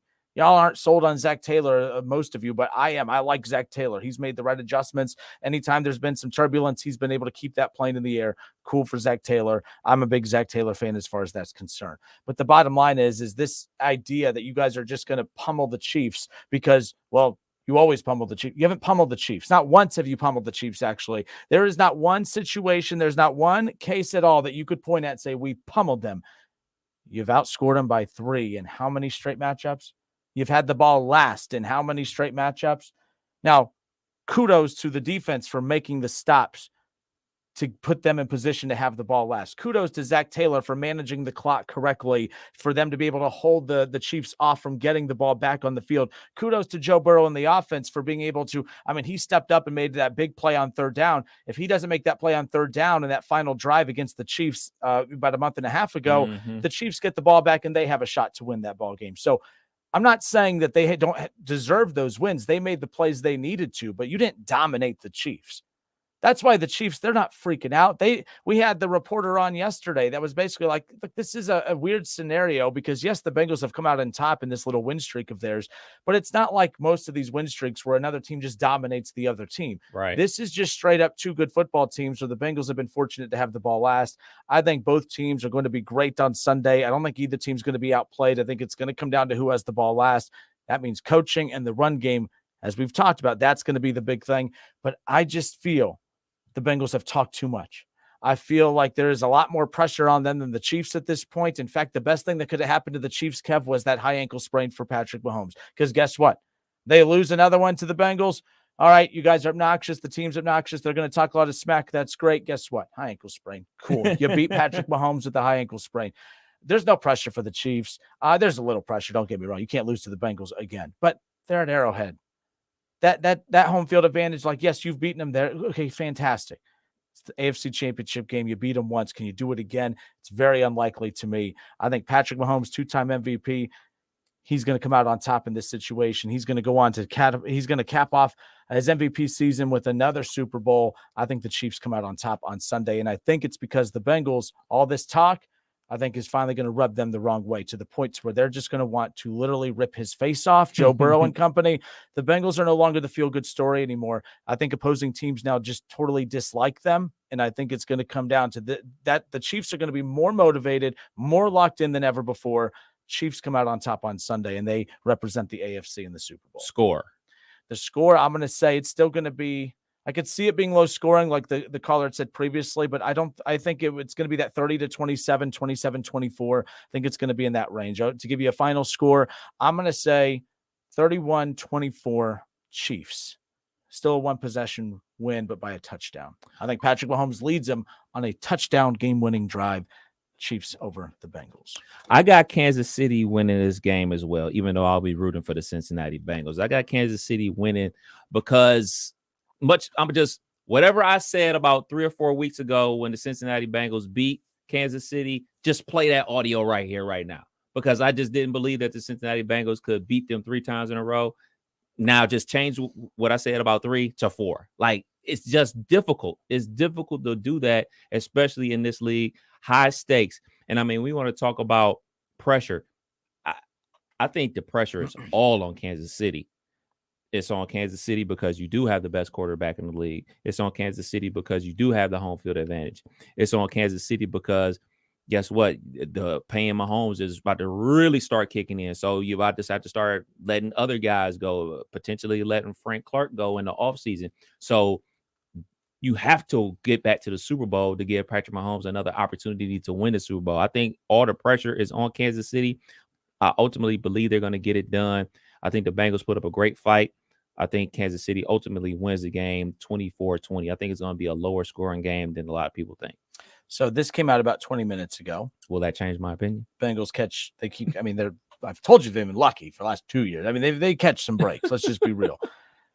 Not only the high ankle sprain for Patrick Mahomes to keep an eye on, but now Travis Kelce has been added to the questionable list for Sunday's AFC Championship game against the Bengals. Yikes. Patrick Mahomes on a bum ankle and no Travis Kelce. Now it's just a matter of who's going to play the Bengals in the Super Bowl at this point.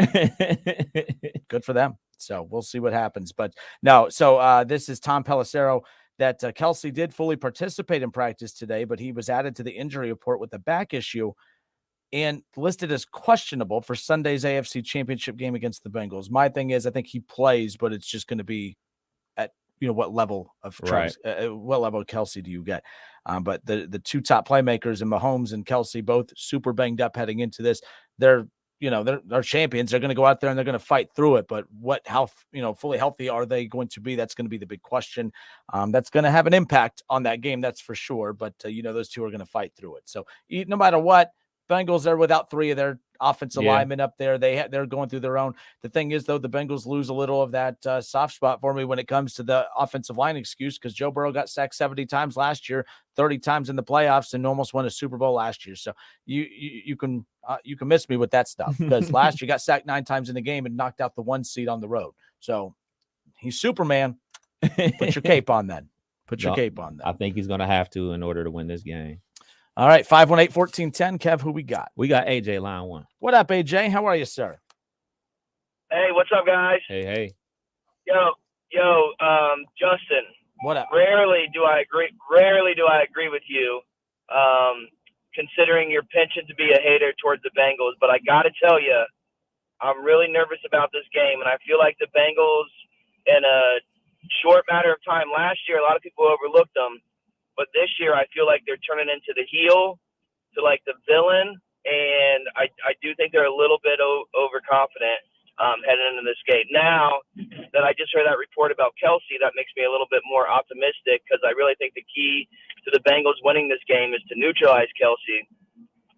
So I think it's going to be a low-scoring game, 17-21, 21-24, somewhere around there, but it's going to be a lot closer than people think. Wow, so you're going. I mean, so I think and by the way, I haven't checked on FanDuel what the total is for this game. Do you happen to have that information, AJ? Not necessarily FanDuel, but at all. What's the total for this? Everyone is pretty confident this will be a low scoring game. I'm looking at it right now. It's 48. 48. So that's about right. That fits with I still want to go, even with the injuries that we're talking about. I'm still going to go with the over. I just feel like we've seen the same game between these teams for like 4 straight matchups. Like, you know what I mean? There's just a part of me that I feel like this is going to be that shootout. We're not expecting it, so it's going to be that shootout. We're expecting Pacheco and Mixon to kind of neutralize the opposing offenses, but I feel like this is going to be one of them shootout games. I could be wrong, but nonetheless, either way, both teams are equipped to win a shootout. Both teams are equipped to win hand the ball off and eat a lot of clock type of game as well. This game's going to be fascinating. Both of these AFC, NFC championship games are must watch this weekend. So who do you, AJ? Yeah, I think a lot of it. Real quick, who do you have coming out? A lot of it.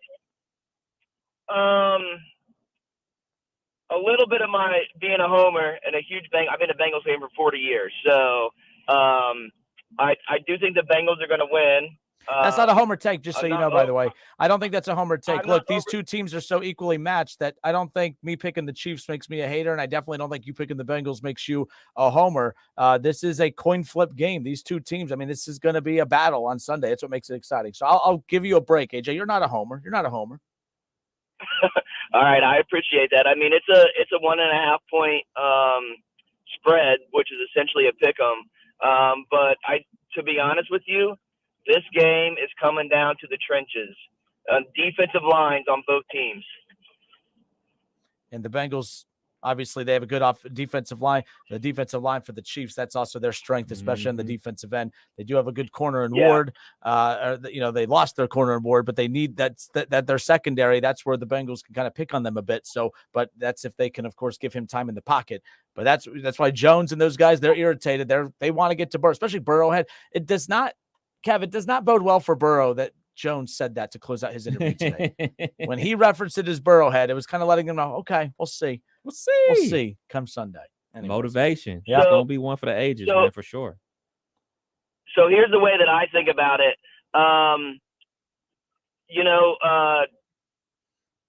Patrick Mahomes' mobility is an X factor, and I think that's going to be limited.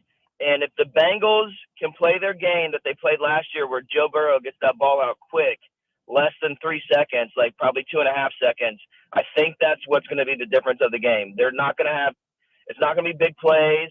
It's going to come – and the Chiefs rely on a lot of that where, Mahomes creates space and creates time to get the ball down the field. And if he's limited mobility-wise anyway, I really think that's where the Bengals have the upper hand. All right. Well, good stuff. Hey, appreciate you, my dude, AJ. Good hearing from you. Later. Everyone seems to be in agreement that low-scoring game, run game in the trenches, all this explosiveness in the pass game, Kelsey and everything with the Chiefs, of course, and then, of course, with the Bengals and Chase and everything. It's coming down to Pacheco and Joe Mixon. Yeah, man. Interesting. But, yeah, that Kelsey news, that kind of sways me a little. I mean, not sways me, but it kind of gives me a little reason to pause. It's a lot to overcome. I mean, the Chiefs offense, it's Mahomes, Kelsey. Yep. It's Mahomes, Kelsey. So those two not 100% combined, that's a concern. That's a concern. Not for the Bengals, of course. Y'all are happy about that. Who we got? We got Brent live too. What up, Brent? How are you, sir? Thanks for holding. Hey, guys. How are you doing? Good. How are you? It is Friday. It's a beautiful day.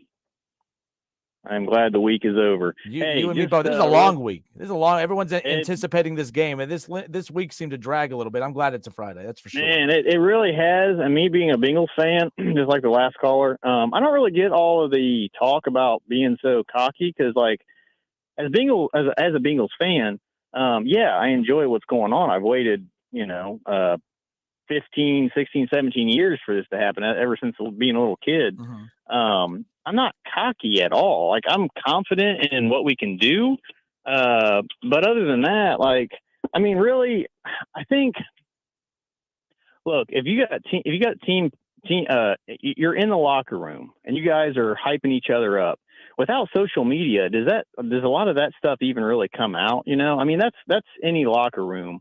You're going to talk crap about the other team. You're going to try to hype yourself up. And this if that fans works it. for You're you, right. Great. The social media definitely fans it. Yeah. And so, I try to consider myself, and I know a lot of other Bengals fans, family, friends, whatever, that don't feel that way. Don't feel the cockiness. They feel confident. They're excited about it.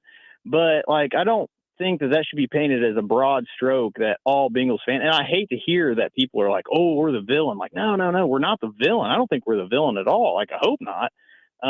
Because like you mentioned last year, it was that kind of feel good, like, oh, this team has been crappy for a long time. They're finally starting to get good.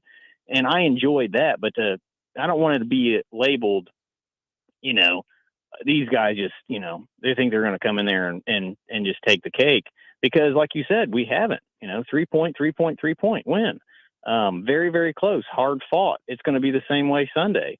I don't think either team is going to just smash the other team unless there's just some crazy turnovers, just an insane game. And who knows what will happen. That could possibly happen too. Well, Brent, you don't sound you don't sound like one of them cocky Bengals fans. And Kev brought up a point earlier that there's a pocket. I love my Bengals, man. There's a pocket in every fan base. Don't get me, Browns fans have a huge pocket of some of the most obnoxious people in the world, and I love them to pieces. So, hey, man, that's every team, though, Kenner. I think it's every team, man. I think it's just yes, there's a love for it because it's just it's an entertainment and it lets us escape our everyday life for a minute.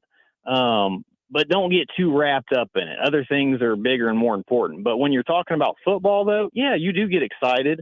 But to be cocky, I don't like that word at all. And if people are Bengals fans, shame on them because, look, man, hey, it's going to be – we fought hard to get here. We deserve to be here. and we'll see what happens. And Oh, if the well, players real wanna quick, talk Brent, I'll crap, defend you. then that's fine. Let them do that. I'll defend you and your especially if fans. it works for them. You and your fans are fine. The fans can be cocky. I'm totally okay with that. I think what the story, the way this is trending is that the players are starting to be a bit much for non-Bengals fans. What I mean by the Eli Apple, the constant jawing. And I heard we were talking about Shannon Sharp a little bit ago. He goes, I have never seen a player be so average and talk so much trash. Like Shannon Sharp was like, with you, Eli, he's okay. I mean, really, somebody needs to corral him back and be like, look, dude, you need to shut your mouth. And seriously, like, I mean, I don't see Burrow, I don't see Chase, I don't see Higgins saying we're going to go in there and stomp them. I don't see the people that are making the plays happen. If it's coming from their mouth, then I'm like, whoa, now we're getting a little too much. But when it's coming from a guy that, yeah, he's gonna make plays, he's not gonna win the game, then somebody needs to corral him in and be like, look, man, we don't need to feed this other team any kind of. Let me ask you, Brent. Joe Burrow makes that big play to, was it Higgins? Was the big pass against the Bills? He throws a touchdown pass.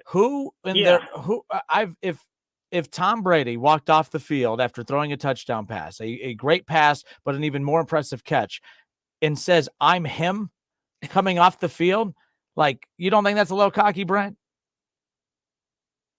I don't know, man. It is in a sense. He's young. He's good. Yes, I would rather him keep that to himself, but at the same time, it is a little bit. It's interesting to hear because I've never heard a quarterback for Cincinnati Bengals say anything like Brett, that. you don't have to back down. You tell me to be quiet. That's your quarterback, man. Your team's in the AFC champion. My team's at home. My quarterback, when he's talked about, I'm not comfortable about the things that's talked about him. You don't let me bring up that he just said I'm him. You're supposed to say, you know what, he is him. He is him. Joe Burrow is him. You don't need to back down. You're totally fine. Yeah, this is fun. You just thought it was a fun time. There's a lot of hymns, though, man. There's a lot of hymns. There's Patrick Mahomes. There's a lot of hymns. Okay, so this is like church. Maybe I'm it's him like church. as in Cincinnati. Yes, you are him in Cincinnati. Now go out there and play that game. Keep your mouth shut and win this game. That's pretty much it. All right. You're making millions of dollars. Do what you got to do. One last thing. I just want to get your guys' opinion on this, and I'll let you guys go. I appreciate totally you. Fine. You're good. So the Patrick Mahomes thing with the ankle, it was unfortunate. I want to beat people at their best. Just like Joe says, I want to go the hard road because it is more satisfying.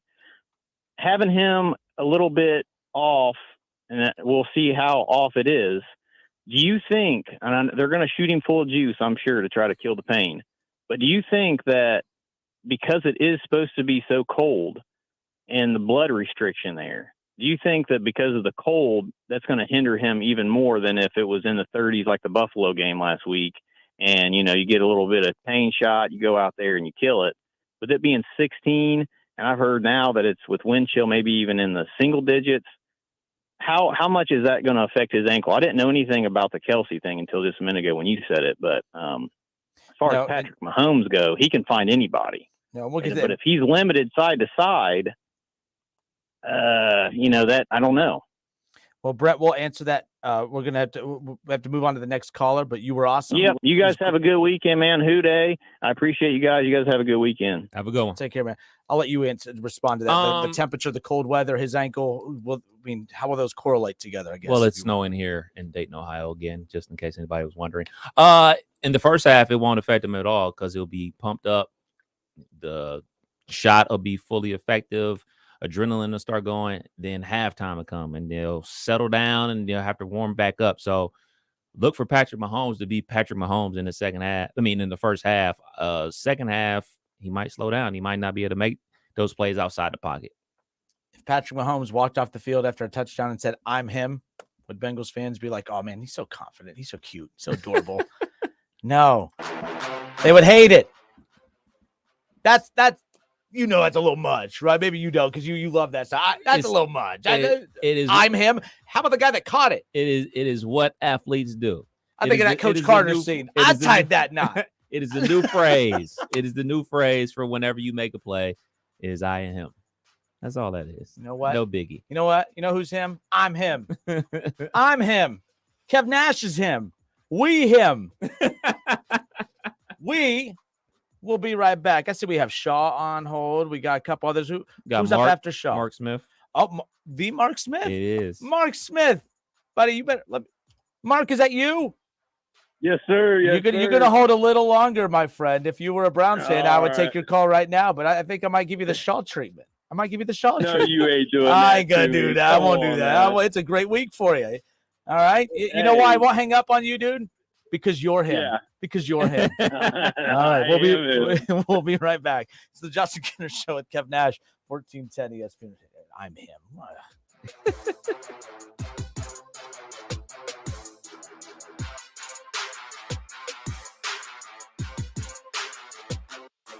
It's the Justin Kinner Show with Kev Nash. Justin, you're awesome, baby. Right here on 1410 ESPN Radio. ESPN 1410 Wing AM weather. The mid-afternoon and early evening will be mostly cloudy and windy, a high near 40. Tonight's going to be mostly cloudy and windy with a chance of rain, a low near 32. And tomorrow's going to be mostly cloudy and breezy, a high near 45. I'm Pete Spivak for 1410 ESPN Radio. Weather is brought to you by Cullet Propane. 98% of their customers recommend Cullet. If you wouldn't recommend your current supplier, check them out at culletpropane.com. If you need new roofing, siding, or gutters, skylights, or patio enclosures, if you're a homeowner or business and need someone you can trust, don't take a chance. Enhance with Lance. Lance Roofing and Siding in Fairborn has been satisfying customers since 1993 and hold an A+ rating with the Better Business Bureau. Lance Roofing and Siding, 8460 Dayton Springfield Road in Fairborn. Call for a free estimate at 864-2722. That's 864-2722 or online at lanceroofing.com. DraftKings Sportsbook, an official sports betting partner of the NFL, is officially live in Ohio, right in time for the NFL playoffs. Now you can legally bet on all your favorite sports, anytime and anywhere, right here in Ohio with DraftKings. For a limited time, new customers who sign up with promo code WING1410 and bet $5 or more will receive $200 in bonus bets instantly. Now, just because my Pittsburgh Steelers didn't make the playoffs doesn't mean I shouldn't try to make some money with some same-game parlays and player props. Download the DraftKings Sportsbook app now. New customers can use promo code WING1410 to get $200 in bonus bets instantly when you place a $5 bet on anything. Only at DraftKings Sportsbook with code WING1410. Gambling problem? Call 1-800-GAMBLER. 21 and up. Physically present in Ohio. Valid one offer per first-time depositor who have not already redeemed $200 in free bets via pre-launch offer. Minimum $5 deposit and wager. $200 issued as bonus bets. Eligibility restrictions apply. See dkng.co/OH for terms.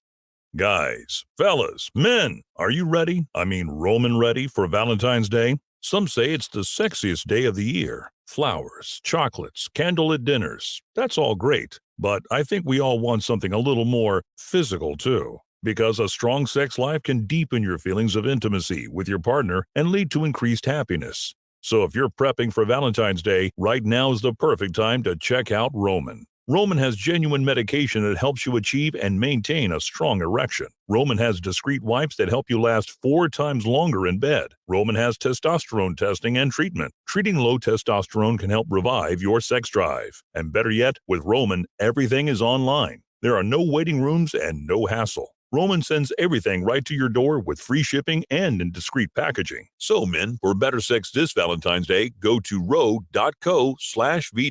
Do it today and get 20% off. That's ro.co/vday. Don't put it off any longer. You know it's time. Time for a bathroom upgrade by Bath Creations. Bath Creations is a leader in bathroom renovations, providing the very best value in bath and shower remodeling and proudly made in the USA. With Bath Creations, you get a beautiful modern bathroom that's safe, comfortable, and affordable. Attention first responders, veterans, and active military. Save $500 off your purchase right now. Visit Poe Avenue in Dayton or online at mybathcreations.com. And upgrade today.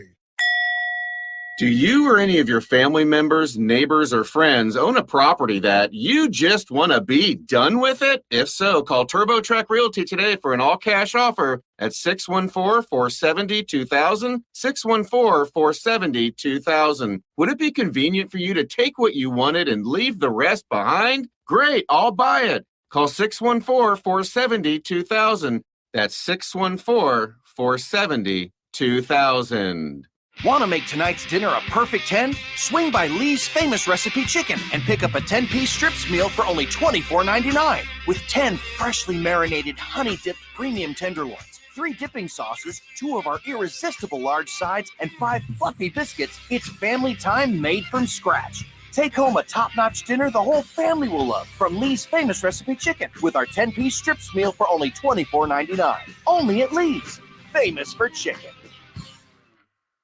The all-new Chevrolet of Troy is now open. What are the advantages of shopping at Chevrolet of Troy? Selection has never been better. With over 300 new and pre-owned vehicles available, we always accept employee and supplier pricing, and we make financing easy. Customer service is our top priority. We care about you. With thousands off MSRP, a full-service state-of-the-art dealership, and huge selection. Make Chevrolet of Troy your first stop today. 1375 South Market Street and online at ChevroletofTroy.com. $5,000 sign-on bonus. That's right. My friends at Cordell Transportation are now hiring experienced Class A CDL drivers with excellent work history. If that's you, apply now. Cordell Transportation offers home daily dedicated lanes, no-touch freight, and brand new equipment, plus a $5,000 sign-on bonus paid over 18 months, paid orientation, and company 401k with company match. Apply online at CordellTransportation.com. Cordell Transportation, driven to succeed. Adopt US Kids presents What to Expect When You're Expecting a Teenager. Learning the lingo. GOAT, G-O-A-T, acronym, stands for greatest of all time. As in, spaghetti sandwiches for dinner? They're my fave. Dad, you're the GOAT. You don't have to speak teen to be a perfect parent. Thousands of teens in foster care will love you just the same. Visit adoptuskids.org. Brought to you by the U.S. Department of Health and Human Services, Adopt U.S. Kids, and the Ad Council. God, I'm so stressed. It's a brand new year and our business is busier than ever. Ooma. What is that? Meditation? I'm recommending the Ooma cloud phone system with auto attendant and more than 35 features. Ooma? Yep. Switching to Ooma is a cinch. Starts at $19.95 per month per user, plus taxes and fees. Ooma. Now you're feeling it. Visit Ooma.com. That's OOMA.com to learn more. Ooma. Smart communications for the smarter business. Jackson Hewitt guarantees your biggest tax refund, plus a chance to double your refund with the Double Your Refund sweepstakes. No purchase necessary. U.S. residents 18 or older who file a 2022 federal return ends 4/2/23. College football playoffs, Browns, Bengals, Buckeyes, and more.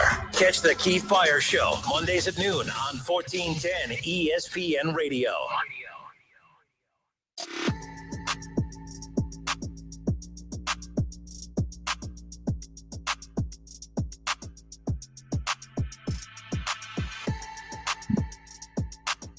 You know what time of year it is? Tax time. I was going to say it's crow eating season for me.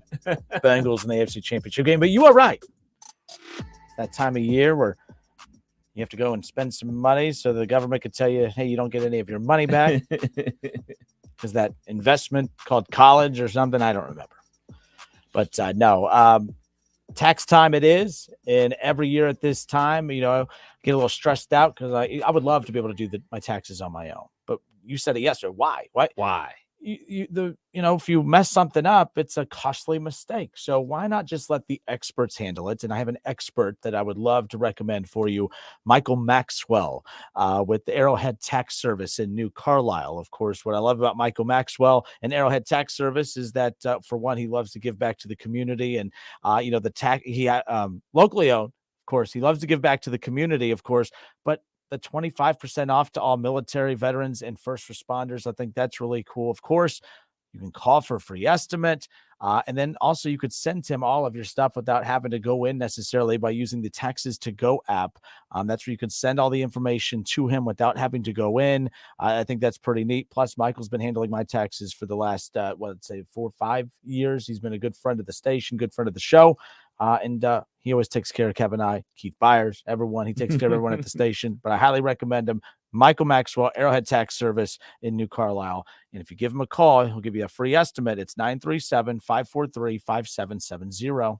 Got the email from corporate yesterday that our W-2s were ready. I printed mine off, and I called Michael on my way home and set up my appointment. So I'm going in there next Saturday, get all my tax stuff done, and get it over and done with, unlike some people on this show that like to wait till the last minute. I'm an independent contractor for a lot of outside work that I do, so I'm in no hurry to. I love being an independent contractor when those checks are just rolling in, and I love it. I hate it come tax time. But no, Michael, he's always, I drive him nuts every year because I'm a procrastinator. He's always taking care of me on that final week, but I did promise him I will make sure I am going to bring my stuff in months in advance. So that's what I'm doing actually. Next week, for the first time ever, Kinder will be getting his taxes done in early February, as opposed to, well, let's see, when's the it's the 18th or something like that. Yeah, something like that. It's always like the 17th. And then the city of Kettering's like, hey, what the hell? Like, come on, you owe us. I'm like, man, I just did my taxes yesterday. You've had 3-4 months to do it. Kettering don't mess around, man. But no, Michael Maxwell, Arrowhead Tax Service. Give him a call. Free estimate. Highly recommend you getting your taxes done with Arrowhead Tax Service. 543-5770. Give him a call today. Love Michael Maxwell. Love all of our sponsors, by the way. And I think it's, love having this show because we get to kind of help some of the businesses here in the Miami Valley, help promote and endorse their services and their businesses, of course. And if you would love to utilize our show and to have Kevin and I help promote your business, of course, all you got to do is shoot us a text at 518-1410. 937-518-1410. If you'd like to inquire about how Kevin and I can help promote the services in your business, of course, give us a text, 518-1410. We'd love to kind of have a chance to meet with you and see how we can use our show to help promote your business and your services. And of course, without you, we can't do what we do either. So it's a team effort. So there's that. All right. Bengals and Chiefs. That Travis Kelce news kind of threw a wrench in my view of how this game was going to go. People forget too, the Bengals won and a close one in the game earlier in the regular season at Paycor. Kelce didn't have a catch in the first half. I think he finished with like 56 yards. He didn't have a touchdown. I mean, he was really a non-factor. He was furious. He was so ticked off during that game. The injury kind of, concerns with him kind of bother me a little bit. But the one thing I was going to point out was he is going to be a factor in this game. I mean, what was it, 14 catches that he had? I mean, he was target central for Patrick Mahomes against the Jaguars. That's for sure. But he was not a target at all. I mean, the Bengals, whether it was them just completely taking him out of the game altogether or just him not having his A game and the connection with Patrick Mahomes against the Bengals, I think it's a combination of both. Bengals defense really good. You know how I feel about their defense. But I don't think that if he's healthy enough to make an impact, Kev, I think we're going to get the Bengals fans and the team is going to get a healthy dose of Kelce early in that ball game. That's for sure. Pacheco and Kelce, it's going to be a heavy dose of both of those two. Yeah, Kelce is a bear to deal with on those option routes, depending on the leverage of the linebacker, if he's going to go inside or outside. I think he's going to be featured heavily along with Pacheco. The thing about it is you go back to that game that the Cincinnati Bengals won 27-24. If you look at like the stats, I mean, both quarterbacks, like they didn't throw for 300 yards, but both of them were super efficient, and they weren't really sacked. I think it's going to get more of the same in this type of game. I think it's not going to be that explosive, high-scoring game, kind of like people are wanting it to be. People want it to be a repeat of the Bills-Kansas City game. That's what they want to see. I don't think we're going to see that this coming Sunday. No, but here's the thing that's interesting. So we think of the Chiefs and we talk about this AFC championship game, and it's been labeled as like the Big 12 championship game. And then the NFC is being labeled as a Big 10 championship game. It's a game of defenses. But the thing is, because of the star power of the Kansas City Chiefs on offense, it's kind of like the Bengals where that defense does not get the respect it deserves. Now, statistically, the Bengals have the worst defense in this playoff of these final four that's left, which is interesting because relax. I love the Bengals defense. I think you know this. I've been saying this for even all season. I loved what the Bengals did defensively last year. They're an odd team because statistically, when you look at the numbers don't really the numbers don't say they're a bad defense, but they don't support what you watch on game day. Let's just put it that way. But the Kansas City Chiefs, Kev, I mean, from a defensive line standpoint, from a perspective of how this could impact the Bengals more than anything, even though it hasn't impacted them as much throughout this run, the Chiefs are second in sacks here in this regular season. They had 55 sacks during the regular season. That's second to the Eagles. You know how many sacks the Eagles had? I think they were like at 70. Burrow got sacked 70 times all of last season. That's how many total sacks the Eagles have. That's insane. Werewolf. So, and the Niners come in at with 44 sacks on the season, and the Bengals have 30. That's they rank 29th in that department. But still, give me the run stopper and DJ Reader, and give me the I'll take Hubbard. Obviously with Hendrickson and everything like that, I like the Bengals defense. But interesting nonetheless. But I think that's why that Chris Jones thing too, he's a little frustrated. He wasn't happy. I mean, that little line he dropped, and for those of you who didn't catch it earlier, Kev found this audio earlier today. Real quick, set it up one more time just because it shows the frustration that they're subtly hiding. Yeah, Chris Jones, the star defensive tackle from the Kansas City Chiefs, wrapping up his press conference today, had some words for the media and the Cincinnati Bengals as they head into Sunday's matchup. Chris, what do you do now? You got all the practice in. You got almost 2 days to wait for this. What's tomorrow look like for you? Rest, watch a little more film, see what else I can pick up, and eliminate all distractions. Take care. See y'all at Burrowhead Stadium. It was very subtle. I liked it. I like the passive aggressiveness of that. They're kind of letting you know, they're not trying to get into the verbal back and forth, but they're kind of letting them know, hey, we hear you. Now, it could be because they're the more mature team, Kev, or because they're the team that's lost 4 straight and they're not in position to talk smack. I mean, maybe if the roles were reversed, they'd be talking smack as well. No, I don't mean to keep bringing up the smack talk, but the thing is, you got to back it up because the one thing we haven't, what we have not seen this team do yet, Kev, is lose. Right. The Bengals don't know how to lose. Let's just be clear. They don't know how to. Now, I know that sounds dumb, Kev, because this organization, people don't associate it with being a winning organization. But this organization completely shifted when Joe Burrow got to town and they got T. Higgins and Jamar Chase and paired them all with Boyd and Mixon. And this isn't the old Bengals. This is a new era of Bengals football. And I hate when people bring up, like when, for instance, when they ended that 30-year drought last year, do you think that was on the minds of those players when they're entering the playoffs? We haven't won a playoff game in 30 years. No, the organization hasn't. I don't think anybody on that team is 30 years old. So it was just kind of silly. I didn't buy into that. I always think the fan base, though. Yeah. And maybe you as fans who are used to being kind of let down by your team maybe felt it. But Joe Burrow came in and didn't say, oh, man, I'm now a quarterback of a team that can't win football game. No, he came in and said, that's not us anymore. Like, this is the expectation. Win the division, make the playoffs, be in contention for the Super Bowl every year. So I don't buy that all of a sudden, Joe Burrow took over, he had to win through all these roadblocks. No, there's no roadblocks. His team has been winning right off the bat. I know his rookie year, they weren't winning a lot of games. That rookie year was kind of a scrap year anyways. And besides, it put him in position to get Jamar Chase. This team, they don't know how to lose, Kev.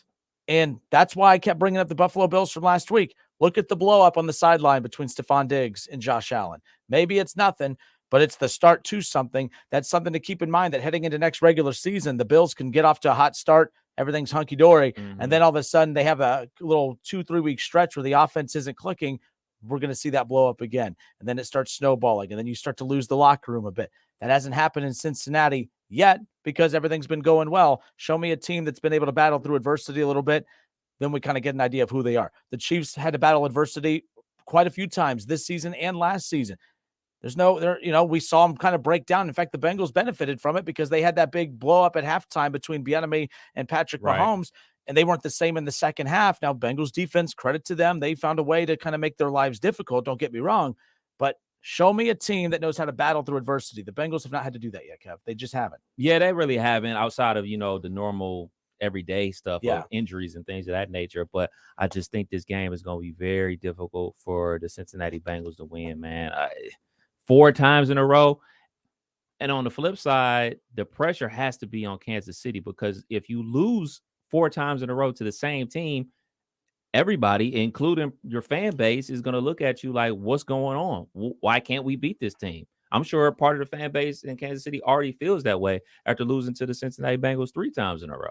Imagine 4 times in a row, 2 at your own place for a ticket to the Super Bowl. And to be fair to the Bengals, that pressure may not be a thing in the back of the head of the Chiefs players now, but tie ball game heading into the fourth quarter. Yeah.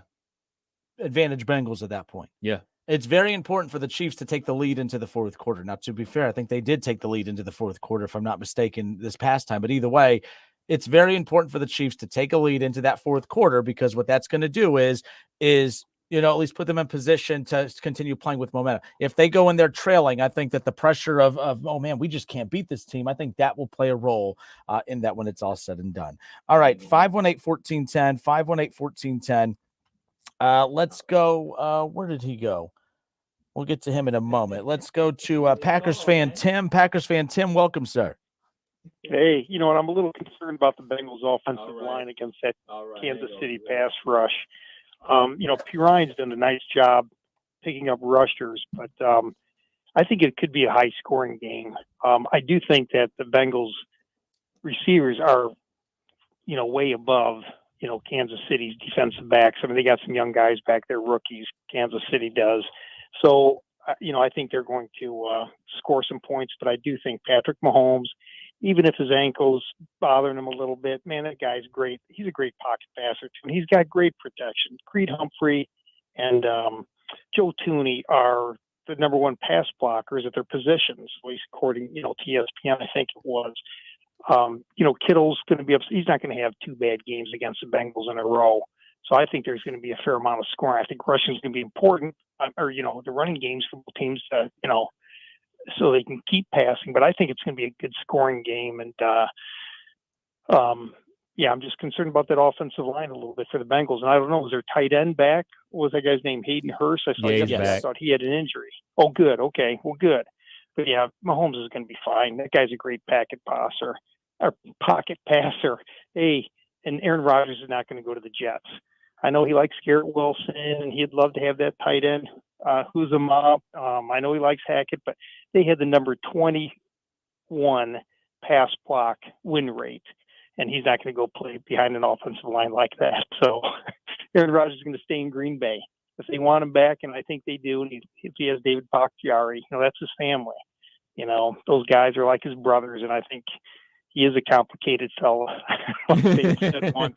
But, those are his people, man. I mean, unfortunately, people know he's been on the outs with his family. I mean, if David Bakhtiari is going to be back there and Randall Cobb, they'll bring him back. It was just fantastic on third down. So they're going to run it again with those young receivers. And you know who loves to hear that, Tim? You know who loves to hear that? Lions fans, Bears fans, and Vikings fans. You know what?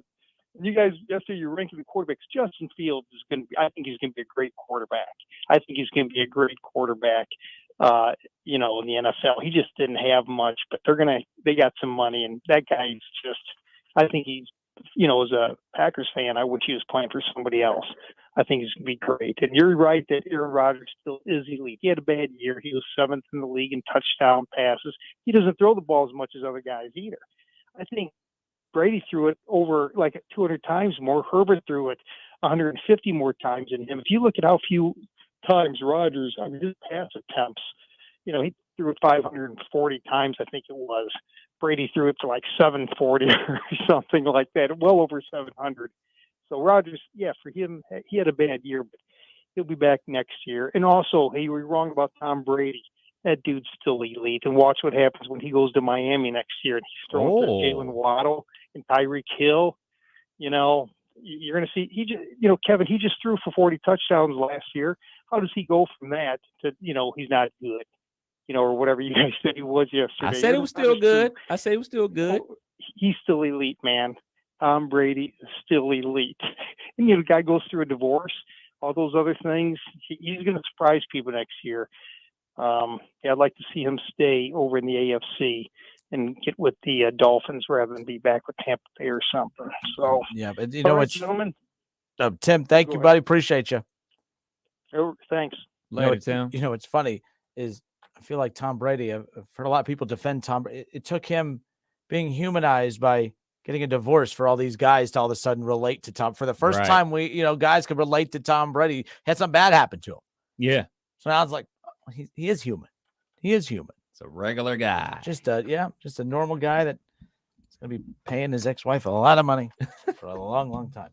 All right, 518-1410. Let's go to where's Mark Smith? Where's he at? Was he on 3? Was he on 3? What up, Mark? How are you, sir? Oh man, I've been waiting. I'm set up here at Roosters. All you see is Bengals fans still already. It's like a tailgate party up here right now. You sound like a bunch of drunks is what it sounds like. Sounds like Bengals fans need jobs, man. What are y'all doing? Do you guys remember that quarterback for like the Arena Football League or something that lit up one after he had like a good half or whatever, and he said, "I'm him." You guys remember that? He got kicked off. Yeah. So that's where the first time I ever heard that. You remember? I don't know. You sound like a Saturday Night Live skit right now. Like, no, that's the guys on the streets. Look it up. Trust me. No. But you're going to defend Joe Burrow by comparing him to to that guy? I don't. I mean, a lot of people do that kind of stuff. They see something they like. You know what I mean? You come back and you say it, but 10 weeks in a row, the Bengals have proved themselves, I believe. So for us to go into Arrowhead, Burrowhead, whatever you want to call it, and not have a great game this Sunday is unbelievable to me. Last year, nobody believed it last year. I know Kenner didn't believe it last year. Nobody believed it last year. This team is better than they were last year. Do I think Chiefs are better? No, I don't think they're better, especially if you got Kelsey hurt and we know Mahomes is hurt. There's no way doing a walkthrough shows what you do or can do as a quarterback, and you guys both know that. No, those are two huge X factors in this game, no doubt. And it's a matter of like how versatile can Patrick Mahomes be, not in the pocket, but, a lot of his greatness comes from when a play breaks down, his ability to scramble and make plays on the run. And really, his strength is when that play breaks down. But when that play breaks down and he just becomes a regular pocket quarterback, he's still very good at that. Don't get me wrong, but he loses a lot of that magic, and all of a sudden he's neutralized a bit. So maybe, they kind of simple up the offense. Maybe that's what makes Kelsey even more dangerous. Maybe that's what makes their running game of Pacheco more dangerous. Who knows? They have the weapons to kind of be, they have the depth to, be able to make some adjustments. I don't think it totally takes them out of the game altogether, but they are going to lose some of that explosiveness that led to them having one of the best offenses this year. That's for sure. And Andy Reid is a great coach. There's no doubt about that also. True. I just watched where the Chiefs took the lead in the fourth quarter. They got it on here. And, week 13, it was Patrick Mahomes on a quarterback draw that took the lead in the fourth quarter. But, I was watching this game. But, man, I just think that everybody – you can't call us all cocky and stuff like that. I can't go into Sunday thinking, oh, man, we're playing the Chiefs, we're going to get beat.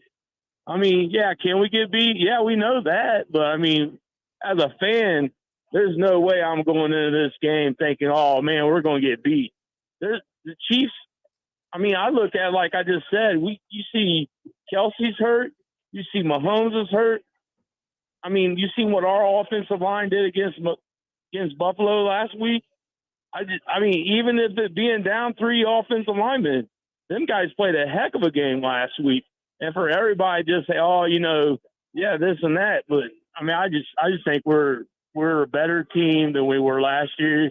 I think we're going to prove people wrong. Last thing I'm going to say, 34-14 Bengals. I'm gonna win like $800 on FanDuel. Attaboy. I'm happy if you win if the Bengals win, and I know that it's winning you a lot of money. I'm happy for you. I like when people win, not Joe Burrow, but I like when guys like Mark Smith win. So good for you. I got Chase scoring twice and Mixon scoring once. That's fair. Actually, I won a bet last week with Jamar Chase to score the first touchdown. Bam, got it. And then I had Jamar Chase. I would have won another like $70 if he would have scored the second touchdown. He caught it. I was all jacked. Then the official overturned it. Then I was pissed because I lost money. Then I was happy because I knew you guys were miserable. So it was just a weird. I was like mentally just being pulled in 85 different directions. But nonetheless, ripped off. Mark, appreciate you, man. Good. Take care. Hey, we'll talk later. Who day? Later. Yep. All right. By the way, fans, you're missing my point about the cockiness. You're allowed to be cocky. Players can do whatever they want. I don't make the rules. I'm just saying, but I don't mind. I promise you, and if the Browns ever get to the point that the Bengals are at, you think I've been bad now. Oh, boy. Kevin, I'm just going to be honest with you. You might want to just take the month of the playoffs off. If the Browns ever start getting to like this point in January, I'm just going to be honest with you. I just all chips on the table. Fans be annoying. You're allowed to, especially if as long as you wait. It took 30 years just to win a playoff game, and now you might be in the Super Bowl for back-to-back. Be cocky. It's just I'm holding Joe Burrow and the rest of the Bengals to a standard that you guys hold every other athlete to that's not wearing a Bengals jersey. You just move the goalpost with this whole confidence versus cockiness thing. So, is what it is. We got Shaw line one. Oh, the Shaw. The Shaw. How are you, sir? Not bad. How about you guys? Chilling. Oh, man. Where do I begin? You need a Red Bull, man. What's up? This is the Shaw everyone remembers right here. Oh, happy. Oh, dear God. God, here we go. No, we're not going. Calm down. Just cheer up. Cheer up, my goodness. You should be hanging out with I think if you were hanging out with Mark Smith at Roosters right now, you'd have a couple brewskis, you'd be feeling happy like him. Some of us don't get off before 5 o'clock. Anyhow, this whole thing of are they being too cocky, are they not? It's just, that's a fan thing. I don't think the players are being too cocky at all. I think some local radio hosts around here are getting their panties in a wad because they don't like Bengals. So when Bengals players act a little cocky on the field, they don't know, and they're not used to seeing that. So when that happens, they're not used to seeing it, and they don't know how to react to it. When Dallas Cowboys do it, when the Eagles do it, when the Chiefs do it, when the Steelers do it, when every other football team across America does it, we don't have a problem with it. But That's when not the true. Bengals do it, it's pretty true. No, because you're telling me how I react to other teams, and I'm telling you that's not true. Kev knows that I'm a fun sucker. He knows that I get mad at anyone having fun. I mean, that's why I'm telling you you're wrong. When have you ever come on these radio waves and talked 3.5 days about them being another team being over cocky? I mean, like who? That's what I'm asking you. When have you ever done this? When have we been a local show in Kansas City? When have we been a local show in any other market than? You're going right into my point. Okay. You're going right into my point. What's your point? If you were a local fan, if you were the local radio show at Kansas City, and you were the rival radio host, you would be thinking Kansas City fans were the most annoying. If you were the local radio host in Dallas and you were a Texans fan, heaven forbid, and you didn't like Dallas, the Dallas Cowboys, you would be doing the exact same thing. If you were a Jets fan, you wouldn't like New York Giants.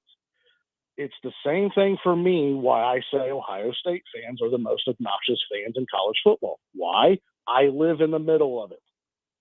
Yes, I know Michigan fans are annoying. Yes, I know Alabama fans are annoying. Yes, I know Georgia fans are annoying.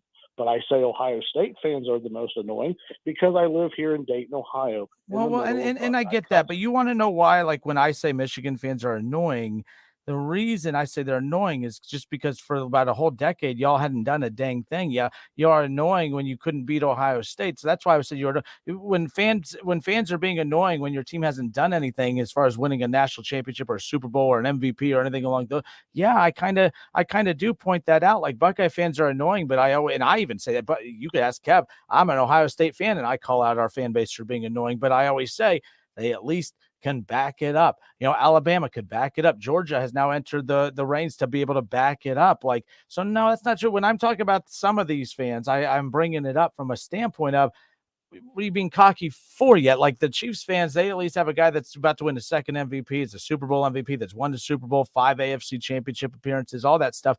I mean, I do think there's different rules for different scenarios. So there's that.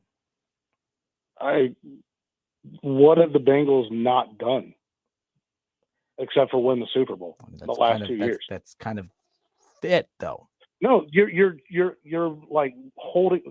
I mean, nobody's team other than the team who won it last year's won the Super Bowl. So no one's allowed to talk trash then. No fan base is allowed to get excited then. Kev, earlier, didn't I say fans could be? Haven't I been urging the callers that have been apologizing for their fan base? I've been saying, no, don't apologize. You need to be cocky. You need to be arrogant. This team hasn't done this before like you should. So I don't know what you're getting all upset about, Shaw. Kev could back me up on that. I literally, let's see, who was the caller a little bit ago? Brent. Remember, Brent was like apologetic and like, oh, I don't want to be a homer. I'm like, be a homer. You should be a homer. You should be talking smack. Your team's great. I've acknowledged how good the Bengals are. All that. I was talking about my problems with some of the players. That's all. And But me and Kev, our names on the show. We're giving our opinions. That's all. That's all. You're taking it way. You're way more excited about this than I am. This is actually the calmest I think I've ever been talking to you. I'm trying. What's your score prediction, Shaw? Yes, thank you. We're both calm. I'll agree to that because, well, it's not college football season, so there's nothing to get excited about. I just don't. I think this is a fan thing. I don't think the players do their jabs in the media and stuff like that, but I don't think once that ball gets kicked in the air, I don't think they care about some fan base saying that it's Burrow land. I don't think they do. I think they go out there and they'll play the game. And yeah, they have their motivations, but I mean, we saw it. But Shaw, I'm not trying to argue, but the players are saying you're interpreting this as me saying, like the fans aren't calling it Burrow land or whatever, like the players were like that. Burrowhead. Yeah, Burrowhead, whatever. Like, so that soundbite that we played a little bit ago, like the players are hearing that they seem irritated with it. Like, I disagree with you. I think that matters. I mean, a lot of shows throughout the day, national TV, are former players. They're bringing up that this stuff matters, that it definitely plays a role in the locker room. So I don't know what else to say to that. Yes, they're going to say it. They're in the media now. I don't believe it in I believe it in high school because they're kids and that's how they take stuff like that. I don't believe any professional athlete in any sport is walking onto a court or field or diamond and yes, they can talk about all the stuff they want to the media and make it look like that's affecting them. They got to where they got to for a reason. They are a different type of breed of human being. But you don't think if Jones sacks Burrow on Sunday, you don't think that's good? I mean, he'll be happy if he sacks Burrow no matter what, whether those things are said or not. He's happy about it. But you don't think that adds a little bit more motivation? You don't think that adds a little bit more oomph when he gets his hands on Burrow? If there's a receiver that some of these defenders can maybe put a little bit more pop into, you don't think that's going to play a role in that? Like, I disagree. I think, I mean, Kev, we talked about the Michael Jordan document. That guy, MJ, made up scenarios just to motivate himself on the floor. Like, how much of that was for the documentary? I mean, I don't know. How much of that was for the documentary? I don't believe somebody all that. I don't believe that's motivating them. I don't. What's motivating them is to beat the Bengals and go to the Super Bowl. Well, that we can agree on. That should be the ultimate motivation, but that's not always the case. But last thing on the way out, your prediction. Your prediction, last one. Prediction is the Chiefs 27 and the Bengals 14.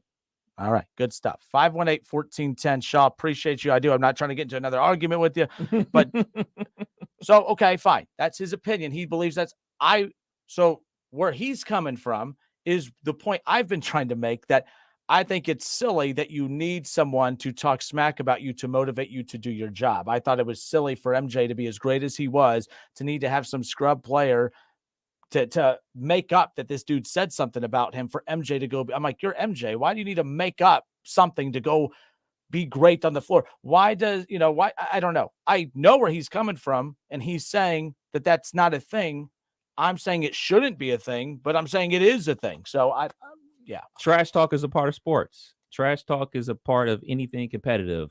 Back in the day when I used to play video games, if I beat my brother, I'm talking about it nonstop. And I'm the best. And I'm the best, and I ain't the best no more. Like, that's just how it goes. And that goes into any competitive thing. So is it motivation?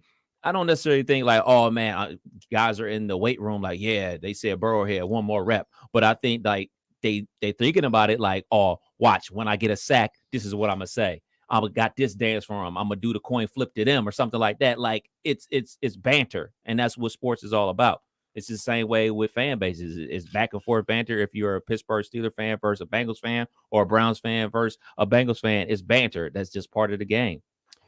All right. 518-1410, 518-1410. The other thing to keep in mind, the last thing about that is right now it's fun because you're back at, but like, we also see that when you lose, when you're the one doing all the jawing, like that's when media will turn on you quick. Media loves the Bengals now because they're a fun story, because they're talking and they're backing it up. But when you start talking and you're not backing it up, that's when those shows, they turn on you, and they turn on you in a hurry. I'm just ahead of the curve. No, Bengals, it's a coin flip. I think the Chiefs win on Sunday. I just think it's a coin flip. I mean, that's how equally matched these teams are. And the scores reflect that. Like, the Bengals have this streak going, but it's been 4 straight close games. Yeah. I mean, the AFC Championship game last year, the regular season game, all by field goal. I mean, that, and I anticipate that again to come down to a possession game coming up on Sunday. Kev, let's do one more. We got Doug again. He wants to talk about me talking about him with the Dallas Cowboys. All right, Doug, defend your honor, my dude. Well, I got a question I want to ask y'all first about Jackson Smith-Njigba. Because he went to the draft last year. No, he was only a true sophomore last year. Okay, yeah, I was just wondering that. And before I get to defend myself and my Dallas Cowboys and Dak Prescott, Bengals go down 31-21. 31-21. Got it. 31-21. 31-21, Kansas City. Got it. Hey, but Doug, you have 90 seconds, okay? Did we lose Doug? Doug, what happened, babe? Doug, call back. I thought he got quiet. Doug, call back. We'll get you back up. 518-1410. We'll be right back.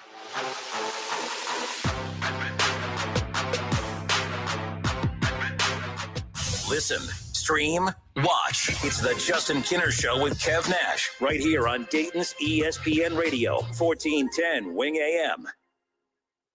Science proves quality sleep is vital to your mental, emotional, and physical health.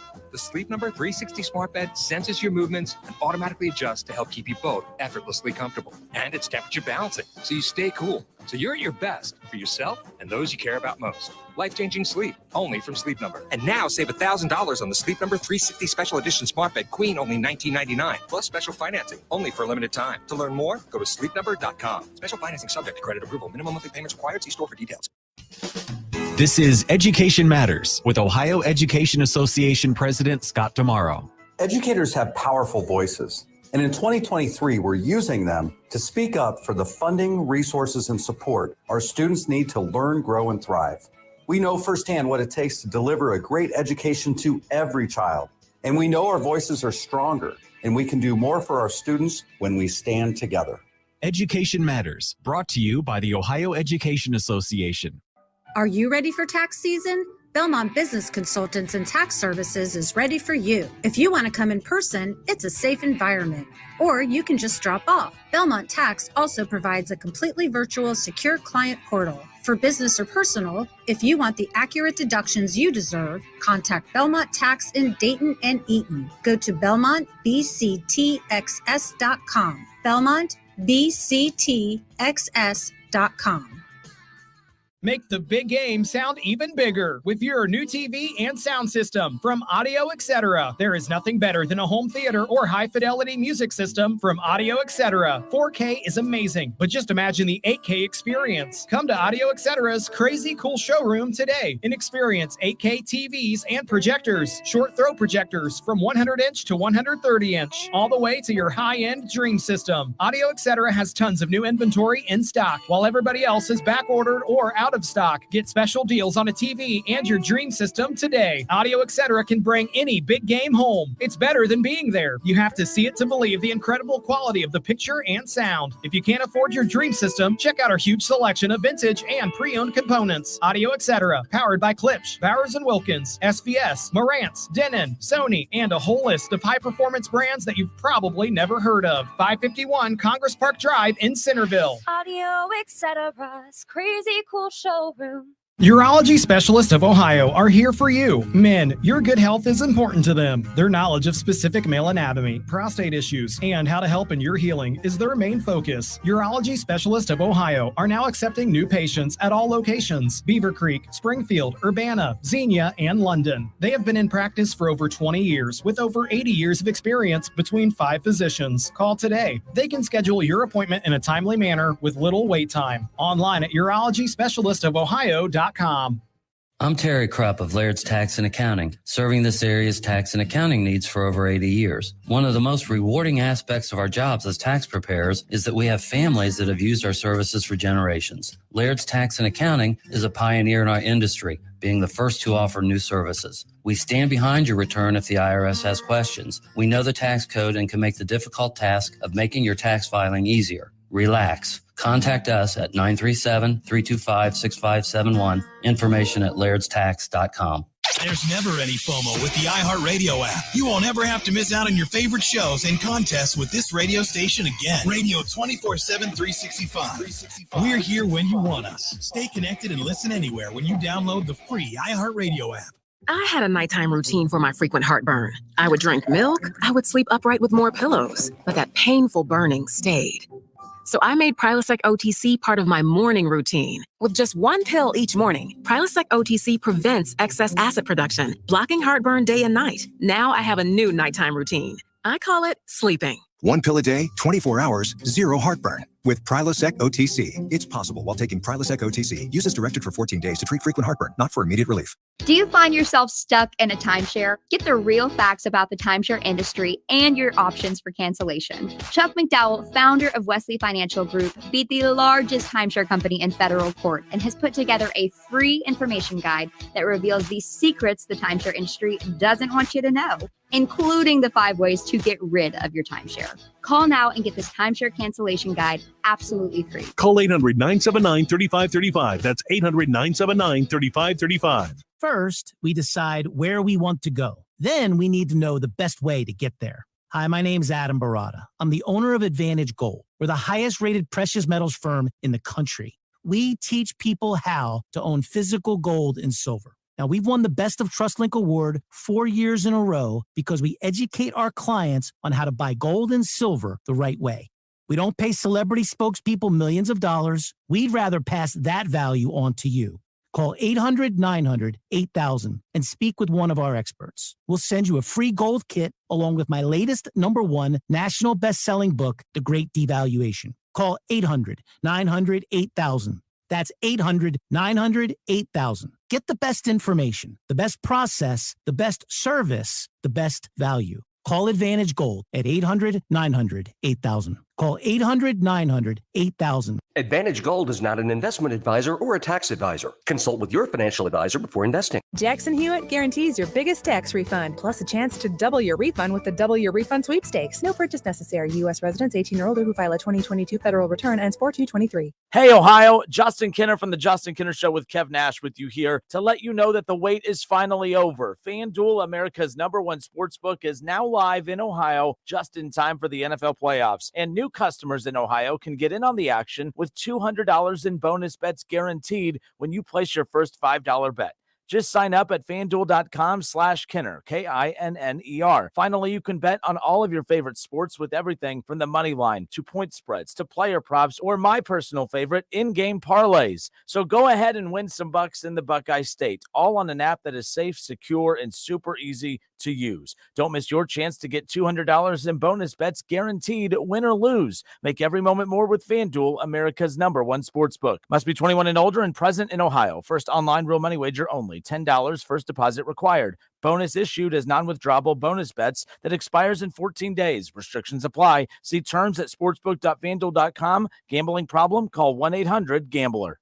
Cordell Transportation is hiring third-shift dispatcher/customer service representatives. Excellent pay, great benefits, no experience necessary, and paid training. Apply online at CordellTransportation.com or stop in today at 2942 Boulder Avenue in Dayton. Equal opportunity employer. You have empty office space to fill or home office to create. You know what you need. You know what you'd like. But you also have a pretty good idea after you've shopped around the usual places what you need and what you like might not happen. Well, then you haven't been to Charles Larrick's Warehouse Outlet. Nobody has their selection. Nobody has their discounts. And every week, there's something new. If you need office furniture, Larrick's Warehouse Outlet can sell it to you for half the price and below manufacturer's selected prices. Half price and below on hundreds of items. Selection from budget to the best. Really, desks from $50 to $5,000. Filing cabinets from $25 to $500. Before you go anywhere else, do yourself a favor and come to Larrick's Warehouse Outlet. With 25,000 square feet of selection, you're not going to go anywhere else. Larrick's Warehouse Outlet at 23 McOil Avenue, Dayton. Open Monday through Friday, 9 to 6. Larrick's, continuing the tradition.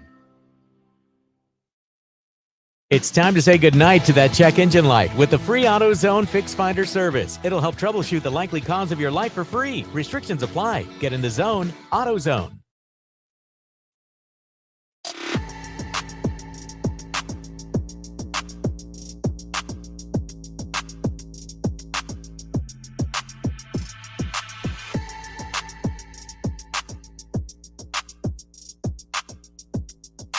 Sunday morning tailgate show live at Frickers this Sunday morning, 11:30 to 1 p.m. live at Frickers in Miamisburg.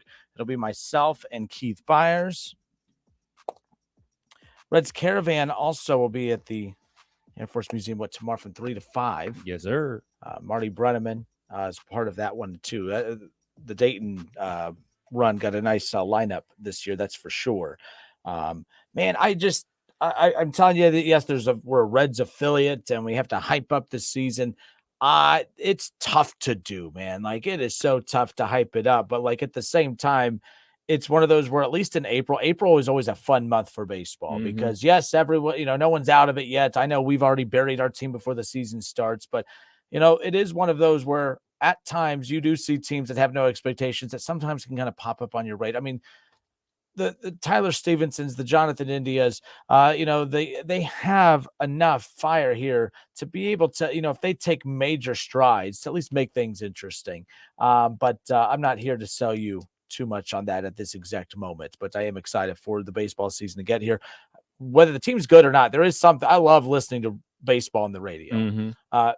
Listening to anything on the radio, I mean, football, whatever, that's fine. Love having it on the background. But there's like baseball is the only sport that I could be watching it, but I want the radio feed on in the background. If I'm out doing yard work or something, I'll bring the radio out and I'll have Reds baseball while I'm doing yard. Yeah, that yard work's coming. I don't know if that's what you were just looking outside. I looked outside. I was like, you ain't doing no yard work for quite some time, at least until May, June. Shoveling the sidewalks. Did I tell you we have a little weird feud with a neighbor of ours?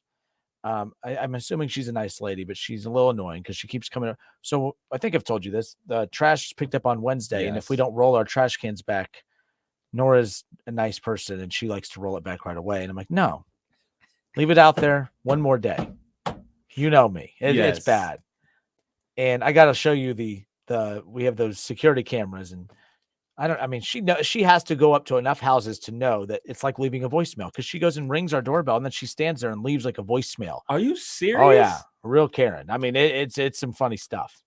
Yes. You have to show me this. Yes. Like she comes up, like it started when we were on vacation. So like the first time was innocent. The first time was we rolled our trash cans out. A friend of ours rolled our trash cans out on Wednesday. We were in Florida. We were coming back that weekend. So the trash cans stayed out, and I know that's, you're supposed to roll them back, but we're out of town. What do you Right. So that's when we're in Florida, all of a sudden we get a little notification and this lady is just mad. I've lived here my whole life and I've never seen anyone leave their trash cans out like this. I'm like, relax, lady. We're out of town.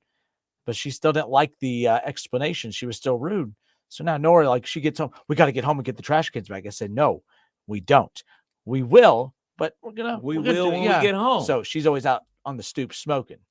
And me and Nora blazing up some heaters. She's always just, we pull up from work. I could tell she's watching us. And I purposely, I'll be on my phone. I'll make it look like I'm walking towards the trash cans. And then I do a quick hard right back into my garage. I'll go in, I'll start dinner, get the game on. And then maybe later in the night, go roll a bit. But I'm not going to let her win. I'm going to roll my trash cans back because that's what I do, not because you told me to. So.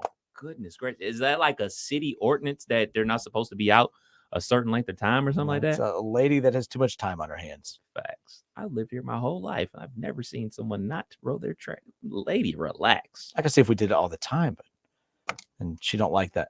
I didn't rake up the leaves fast enough. I'm like, my goodness. I was like, luckily Nora doesn't get on me as much as that. Well, when we bought our house, one of the main things for me was not to have any trees in our yard.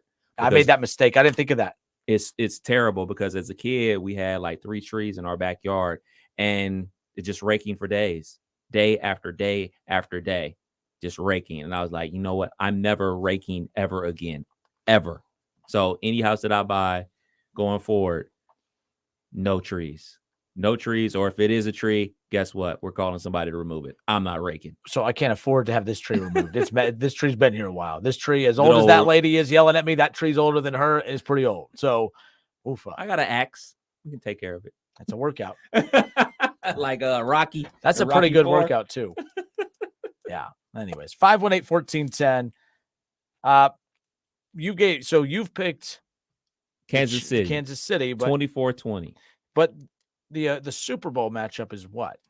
Kansas City, Philly. Based on the jersey you're wearing? Yes. Why Philly over the Niners? I just think that now is the time that Brock Purdy is going to play like the last pick of the NFL draft. I think that Philadelphia has a lot of weapons, and Jalen Hurts is going to have to be a factor in the run game a lot more than what Dak Prescott was willing to do. And I think that Philly's much better than the Dallas Cowboys. And think Philly gets it done and punches their ticket to the Super Bowl. And I mean, think about that matchup. You're going to have Andy Reid go up against his former team, the Philadelphia Eagles, a team that he wasn't able to win a Super Bowl with. Got to the NFC Championship a lot, got to a Super Bowl, was unable to get it done. That storyline sells itself. He has a chance to cost the Eagles another Super Bowl. No, if that's the case. But if you are a Bengals fan, and again, this is the last show before these matchups. If you're a Bengals fan, let's just assume Bengals win Sunday. Mm-hmm. Bengals win Sunday, even though they're playing the last game. But the point is, Bengals fans, which team? Because, by the way, the Chiefs of the three possible opponents that they have left, the Chiefs is the easiest opponent of all, I think, because of the strengths of those. But even the Chiefs have some of the strengths of the other ones. If you're a Bengals fan, which opponent is just more beatable, if you will? I mean, it's a tough opponent no matter who, but like every strength of the Eagles and Niners, it's not a good matchup for the Bengals. Like I don't think either team's a good matchup for them in the Super Bowl. I don't think it's a good matchup really for either team. But the Chiefs' offensive line's equipped to handle that pass rush. The Bengals not so much, but I would say the easier matchup if the Bengals were to beat Kansas City would be San Francisco. I think because of the quarterback. The Brock Purdy, who has given me no reason to doubt that he's a very, very good quarterback, but it's that storyline. Everyone keeps eventually it's going to catch up with you. Eventually it's going to catch up with you. Maybe it won't. And maybe he's the new Tom Brady. But until then, I'm rolling the dice. But that defense, you still have Christian McCaffrey to worry about. You still have Deebo Samuel, Ayuk. You have, I mean, it's insane. Kittle. And I always forget Kittle. And that's the one dude you can't forget. I don't know. Like that, both are tough. I think the Eagles, that's a matchup. I pick the Bengals over if the Bengals win and they get over I'll pick the Bengals over the Niners to win the Super Bowl. I'm picking the Eagles to win it if they get there versus Cincinnati.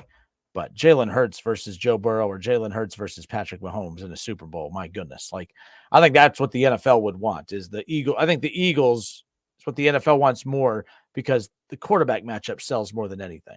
Like, at the end of the day, who knows? 518-1410. Who we got, Kev? We got Grandpa Mike on line one. Grandpa Micah, did he tell you to call him that, or are you calling names? No. Grandpa Mike? This is me. How you doing? Not too bad. How are you? I'm doing great. I'm alive and kicking. I'm 68 years old. I've been a transplant from Maryland here in Ohio for 14 years now. And I'm a Ravens fan. I'm a Yankee fan. But I will say this, you talk about motivation. Wait. Sorry, Grandpa Mike. How are you a Yankees fan and a Ravens fan? Shouldn't you be an Orioles fan? I can't stand the Orioles. Oh. What about the Nationals? No. Okay. Yankees. Okay. Fair enough. I'm a transplanted National League Reds fan. Okay. Fair enough. That's because I now know 4 or 5 guys are in the major leagues. I worked for the Dragons for 3 years. Okay. Here in Dayton. And I got to know quite a few of the guys. Hunter Green for one, Packy Norton. I can go on with different names of guys I still keep in contact with. I'm known as Grandpa Mike. I go to Bricks all the time. And you guys, I can try to help set it up where you do live broadcasts like Chick Lutwid used to do at Bricks. Yeah. He's with WLW now. I can help try to set up where you guys do a live broadcast there. He used to do live broadcasts on Friday nights when they had home games. And it was phenomenal. Now, by the way, that development around that stadium downtown is just unbelievable. Bricks was obviously, that's one of my favorite spots. Me and my friends, we go down there a lot, especially when we go to Dragons games. But my goodness, the Moeller Brew Barn, the development downtown. I mean, when you just look at everything that's been put up, it's beautiful downtown like that. And then, of course, the city's giving the renovations, of course, for the ballpark. I mean, downtown's going to be pretty dang cool. It's already cool, but it's going to be even better here in the near future. That's for sure. Oh, yeah. No, it's great. I've been going to Bricks, I guess, about 7 years. I love the place. I love the people who work there. Chris, the owner, great guy. But anyway. No, Bricks is cool. Then there's like another bar across, too. that, sometimes they'll give you popcorn. This one gives you free chips and salsa. That's the way to my heart right there. That's local cantina. Local. I love local cantina. I've been giving a lot of local shout outs, but hey, it's a local show. Love the downtown scene, especially around the Dragons games, of course. But when you give people complimentary chips and salsa when you're in there just having some drinks, I mean, that's the quickest way to my heart right there. Good for hell yeah. Hell yeah. But anyway, you guys was on my motivation. Back in 1974, I played professional baseball. I played Class A ball. Okay. And you talk about motivation. Now, this was out in the West Coast years ago. You're talking about motivation about these guys. Like, okay, they're professionals. They, you shouldn't be paying attention to what whoever's saying what. But when you come out and say, I'm the man, trust me. It may not last long in the game when it starts, but when the first 2-3 series of the game coming up this Sunday with Kansas City, you can't tell me Kansas City players are going to say, you know what, let's go crush his butt. Now, I like the Bengals. I'm a Ravens fan, and I'm going to tell you right now, Lamar will not be in Baltimore next year, but as long as they get 2 first-round draft picks, I'm fine with that. And that's another whole story we can go on another day. But these guys are going to come out and, you know what, this guy's saying this, we can go in there and they've lost 3 times in a row. Mm-hmm. I don't care. And trust me, I am not a Kansas City fan. My oldest son, he's 43 years old, is a diehard Kansas City fan. And every time I talk to him, and I talk to him twice a week, and he lives out in Billings, Montana.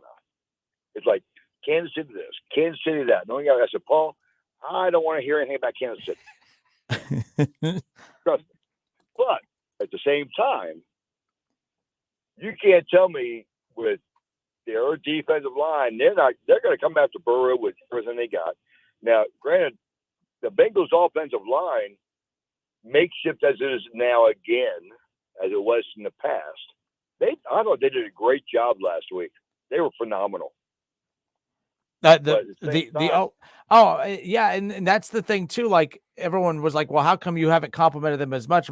Because it's one of those where it's one time, it's one of those good games. I joke all the time. I was not a very good basketball player, but I had 3 threes in the game one time. It didn't make me a 3-point specialist by any means. It just means I had a good game. But if I would have followed that up with quite a few other of those games, maybe it would have meant something more. So I need to see it one more time. Maybe raising that bar a little too high, but the fact that those guys stepped up on the road against Buffalo, against that defense as well. Yes, that offensive line deserves credit. It's just how much stock are you putting into that performance? As far as the expectations for it to repeat, that's where it kind of gets a little dicey, Well, exactly. Can they do it again? And that's the thing. Can they do it again? I agree with you. I think it's going to be a lower scoring game than what people think. And would I see Cincinnati win? Yeah, because I got lots of friends here that are Bengal fans. Obviously, actually, one of my best friends is a Steeler fan. Hey, it's tough, isn't it? It's tough. No. Well, we go at it back and forth. We have a love-hate relationship. Oh no, I love the man to death. Seriously, I love Dave to death. I love him. But I can see I see Cincinnati talking a little bit more smack. Kansas City's been quiet. They're at home. I don't care what sport you're playing. It's hard to beat somebody 4 times in a row. Exactly. And the fact it's in Kansas City, and I know the Bengals say, hey, we've been there before. We've done it before. Hey, they got the confidence. More power to them. If they knock it off, hey, go for it. But at the same time, I just don't see it. I don't see it happening. I really, even with a 50% Mahomes, if he's 50%, he's going to find some way to do some of his crazy passes and crap. And I think Kansas City's going to win the game. It may be 1 point. It might come down to a field goal at the end, but I think Kansas City pulls it out. All right. Well, Grandpa Mike is a great first call. Great hearing from you. Hope to hear more from you, but our backs are up against the wall with time. So we appreciate the prediction. And I thank you guys for taking my time to take my call. and I will be in contact again, and I will talk to Chris. I'm actually heading to Bricks right now. If you have time, you can get out, come get a drink. I'll buy you a drink, both of you. Cheers. No, seriously. I'll come, if you guys you guys are off in a couple minutes. Grandpa Hey, Mike. Grandpa Mike, you the I'll man. come I by- appreciate you. I will buy I'll you take a you up on that drink sometime. That's for sure. You won't miss me until you won't miss spotting me. I have a big old white beard. I got a flannel shirt on. That's my name and my identity. But come April, when the weather gets warm, I'll be bald, no beard, but I will have a mustache. Sounds like a plan. We'll keep an eye out then. Hey, sir, appreciate you. Take care.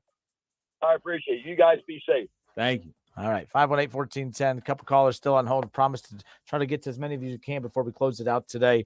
Man, when we come back on the air on Monday, what will we be talking about? The Bengals back in the Super Bowl for the second straight season. We'll be right back.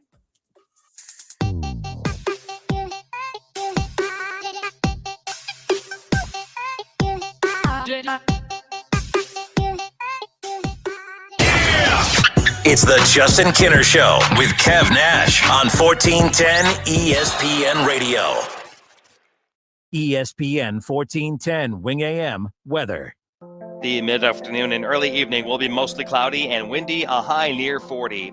Tonight's going to be mostly cloudy and windy with a chance of rain, a low near 32. And tomorrow's going to be mostly cloudy and breezy, a high near 45. I'm Pete Spivak for 1410 ESPN Radio. Jackson Hewitt guarantees your biggest tax refund, plus a chance to double your refund with the Double Your Refund sweepstakes. No purchase necessary. U.S. residents 18 or older who file a 2022 federal return ends 4/2/23. Hey, Ohio, Justin Kinner from the Justin Kinner Show with Kev Nash with you here to let you know that the wait is finally over. FanDuel, America's #1 sportsbook, is now live in Ohio just in time for the NFL playoffs. And new customers in Ohio can get in on the action with $200 in bonus bets guaranteed when you place your first $5 bet. Just sign up at FanDuel.com/Kinner, Kinner. Finally, you can bet on all of your favorite sports with everything from the money line to point spreads to player props or my personal favorite, in-game parlays. So go ahead and win some bucks in the Buckeye State, all on an app that is safe, secure, and super easy to use. Don't miss your chance to get $200 in bonus bets guaranteed, win or lose. Make every moment more with FanDuel, America's #1 sportsbook. Must be 21 and older and present in Ohio. First online real money wager only. $10 first deposit required. Bonus issued as non-withdrawable bonus bets that expires in 14 days. Restrictions apply. See terms at sportsbook.fanduel.com. Gambling problem? Call 1-800-GAMBLER. Attention business owners. Stop throwing your hard-earned money away on rent. Imagine owning your own building and saving thousands every year. Sound impossible? Not if you use General Steel. General Steel can help you save thousands by owning your own custom-designed building. Just call 888-74-STEEL or visit mygeneralsteel.com to see how much money you can save with General Steel. Our buildings come with a 50-year warranty, and thousands of companies, from Fortune 500 corporations to startups, have trusted the General with their building needs. If you need to expand or start a new business, you really need General Steel. I'm very impressed with General Steel.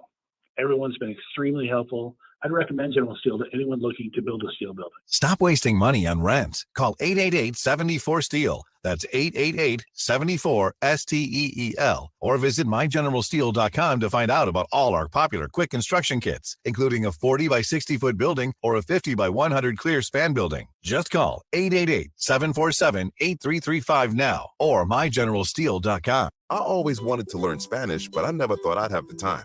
Then I discovered Babbel. Babbel's lessons are fun. They only take like 10 or 15 minutes, and in 3 weeks, presto, you're starting to speak another language, like magic. I love that Babbel's lessons aren't just robots talking. They're voiced by native speakers, so you get the pronunciation just right. If you want to learn a language, there's no faster, easier, better way than Babbel. Babbel. Babbel. Go to Babbel.com to try for free. That's BABBEL.com. Babbel.com. Hello there. My name is Seychelle, and what makes the Chick-fil-A chicken sandwich original to me is the punch of flavors that's unlike any other. You get the crispy tenderness of the chicken and that hint of sourness from the pickles. Ta-da! Hey, I'm Juan, and what makes the Chick-fil-A chicken sandwich original to me is you're going to get chicken that's crispy, golden, and juicy. This is the gold standard of chicken sandwiches. Order the original Chick-fil-A chicken sandwich on the Chick-fil-A app today. Real customers paid for their testimonials. Science proves quality sleep is vital to your mental, emotional, and physical health. The Sleep Number 360 smart bed senses your movements and automatically adjusts to help keep you both effortlessly comfortable. And it's temperature balancing, so you stay cool. So you're at your best for yourself and those you care about most. Life-changing sleep, only from Sleep Number. And now save $1,000 on the Sleep Number 360 Special Edition Smart Bed Queen, only $19.99, plus special financing, only for a limited time. To learn more, go to sleepnumber.com. Special financing subject to credit approval. Minimum monthly payments required. See store for details. Want to know how you can satisfy every comfort food craving? Stop by Lee's Famous Recipe Chicken and try a home-style bowl for only $4.59. You'll get a bowl of our mashed potatoes with breast strip bites, corn, and gravy, all topped off with shredded cheddar cheese to create a truly unbeatable bowl. Get your every wish in one hearty, craveable dish when you try a home-style bowl from Lee's Famous Recipe Chicken for only $4.59. Only at Lee's. Famous for chicken. Listen to this station anytime, anywhere on Odyssey. Odyssey is your new audio home for all the music, news, sports, and podcasts that matter to you. Odyssey. That's AUDACY. Are you ready for tax season? Belmont Business Consultants and Tax Services is ready for you. If you want to come in person, it's a safe environment. Or you can just drop off. Belmont Tax also provides a completely virtual, secure client portal. For business or personal, if you want the accurate deductions you deserve, contact Belmont Tax in Dayton and Eaton. Go to BelmontBCTXS.com. BelmontBCTXS.com. Jackson Hewitt guarantees your biggest tax refund, plus a chance to double your refund with the Double Your Refund sweepstakes. No purchase necessary. U.S. residents 18 or older who file a 2022 federal return ends 4/2/23. First, we decide where we want to go. Then we need to know the best way to get there. Hi, my name's Adam Barada. I'm the owner of Advantage Gold. We're the highest rated precious metals firm in the country. We teach people how to own physical gold and silver. Now, we've won the Best of TrustLink Award 4 years in a row because we educate our clients on how to buy gold and silver the right way. We don't pay celebrity spokespeople millions of dollars. We'd rather pass that value on to you.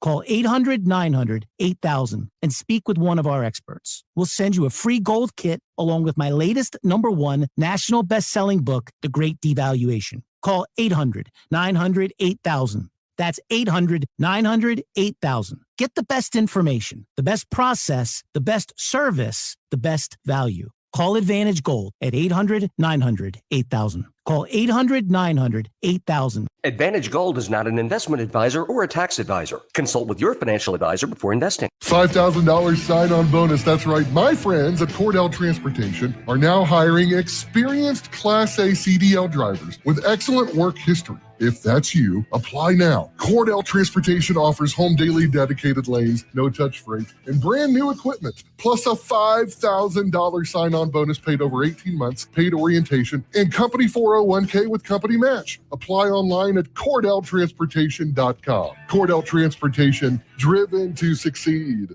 You have empty office space to fill or home office to create. You know what you need. You know what you'd like. But you also have a pretty good idea after you've shopped around the usual places what you need and what you like might not happen. Well, then you haven't been to Charles Larrick's Warehouse Outlet. Nobody has their selection. Nobody has their discounts. And every week, there's something new. If you need office furniture, Larrick's Warehouse Outlet can sell it to you for half the price and below manufacturer's selected prices. Half price and below on hundreds of items. Selection from budget to the best. Really, desks from $50 to $5,000. Filing cabinets from $25 to $500. Before you go anywhere else, do yourself a favor and come to Larrick's Warehouse Outlet. With 25,000 square feet of selection, you're not going to go anywhere else. Larrick's Warehouse Outlet at 23 McOil Avenue, Dayton. Open Monday through Friday, 9 to 6. Larrick's, continuing the tradition.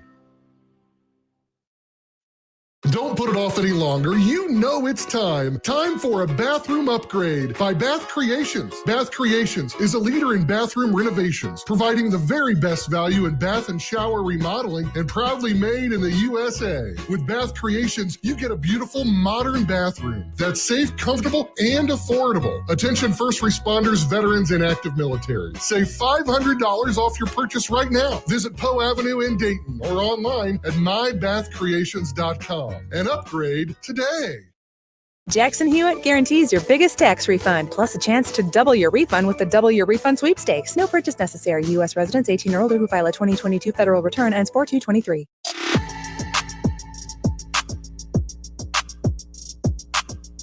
All right, everybody, welcome back. We only have a couple minutes left. I want to try to get to a few more of your calls. Appreciate the calls. Appreciate the interaction. Love the interaction on the social media side of things as well.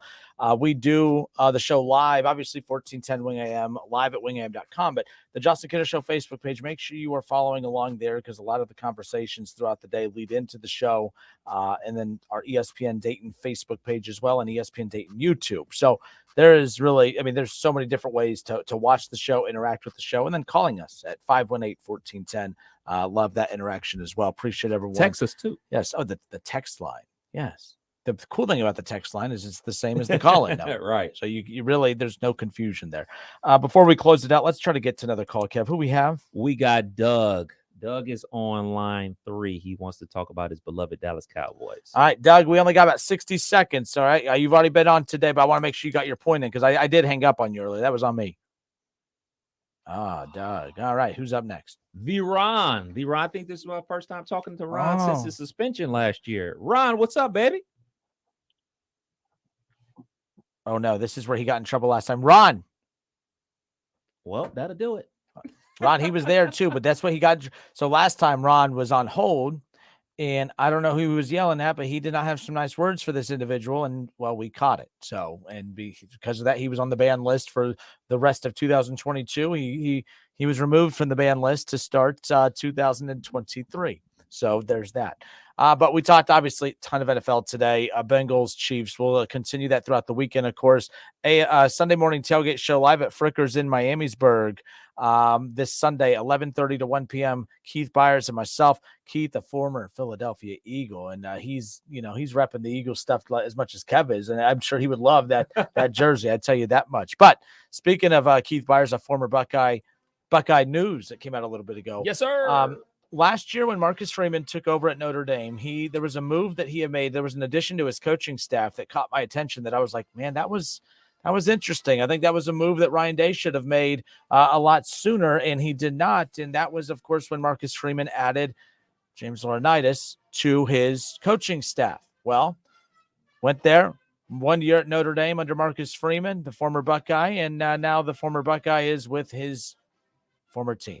James Laurinaitis, linebackers coach, named for the Ohio State Buckeyes. I think that's fantastic. I think that's exciting. When we think about the great linebacker play for Ohio State, it's been lacking for many, many years, almost more than a decade at this point. It's not a shot at them or the kids or anything like that, but it's been lacking. And to have to go back to one of the last great linebackers that Ohio State had, I think it's nice to kind of get them in the room. Every time we have Bobby or anyone on like that, we always talk about, back in the good old days when they played. I think it's exciting to see James Laurinaitis back with Ohio State. Yeah, absolutely. Great to see a former Buckeye come join the staff and bring that oomph, because, when we have our good friend John Gibson on, he always brings up like he's not sure if they have enough Buckeyes in the room, meaning former Buckeyes. Do they understand the meaning of that game versus that team up north? When you have a former Buckeye who's won multiple games versus that team up north, I'm sure he's going to emphasize how important it is to beat them. So I love this for the Buckeyes. He's going to be a grad assistant with the Buckeyes, going to bring a lot of great things. Obviously, played in the NFL. So I love it. All right. Here's a story that caught my attention earlier today. Not a Buckeye related, but we only have a couple minutes left. But so I've always wondered if you get in trouble at a game and they ban you from ever returning back to an arena or a ballpark. I'm like, well, how? Especially now after COVID, just wear a mask and all this stuff. But this is interesting. James Dolan, the owner of the New York Knicks, is using facial recognition to ban fans pretty much anywhere. He owns Madison. He owns the Knicks. He owns Madison Square Garden. He is using facial recognition software to ban fans or anyone that is critical of him or the team. And I mean anyone. This is the guy that had Oakley tossed out of Madison Square Garden, who was one of the most beloved New York Knicks. Who was just he's one of them glue guys that you hated him if he wasn't on your team, but you loved it. But New York loves him. He had him tossed. This guy, I can't stand him. I'm sorry. I think this is just abusing his power, but more power to me is the power to do it. But I think there's no quicker way to make your fan base hate you. any fan that has used on social media, sell the team Dolan or anything along those lines, he's literally combing through this software, is combing through social media, capturing. I mean, there's probably us if we've ever criticized. And when they arrive at Madison Square, you could buy your ticket ahead of time, but when you arrive to Madison Square Garden, you will not be allowed in. How about that? Scary stuff. I mean, this is the type of technology only like the government should have. Like, why does a owner of an NBA franchise have this technology to use to keep people out of his arena?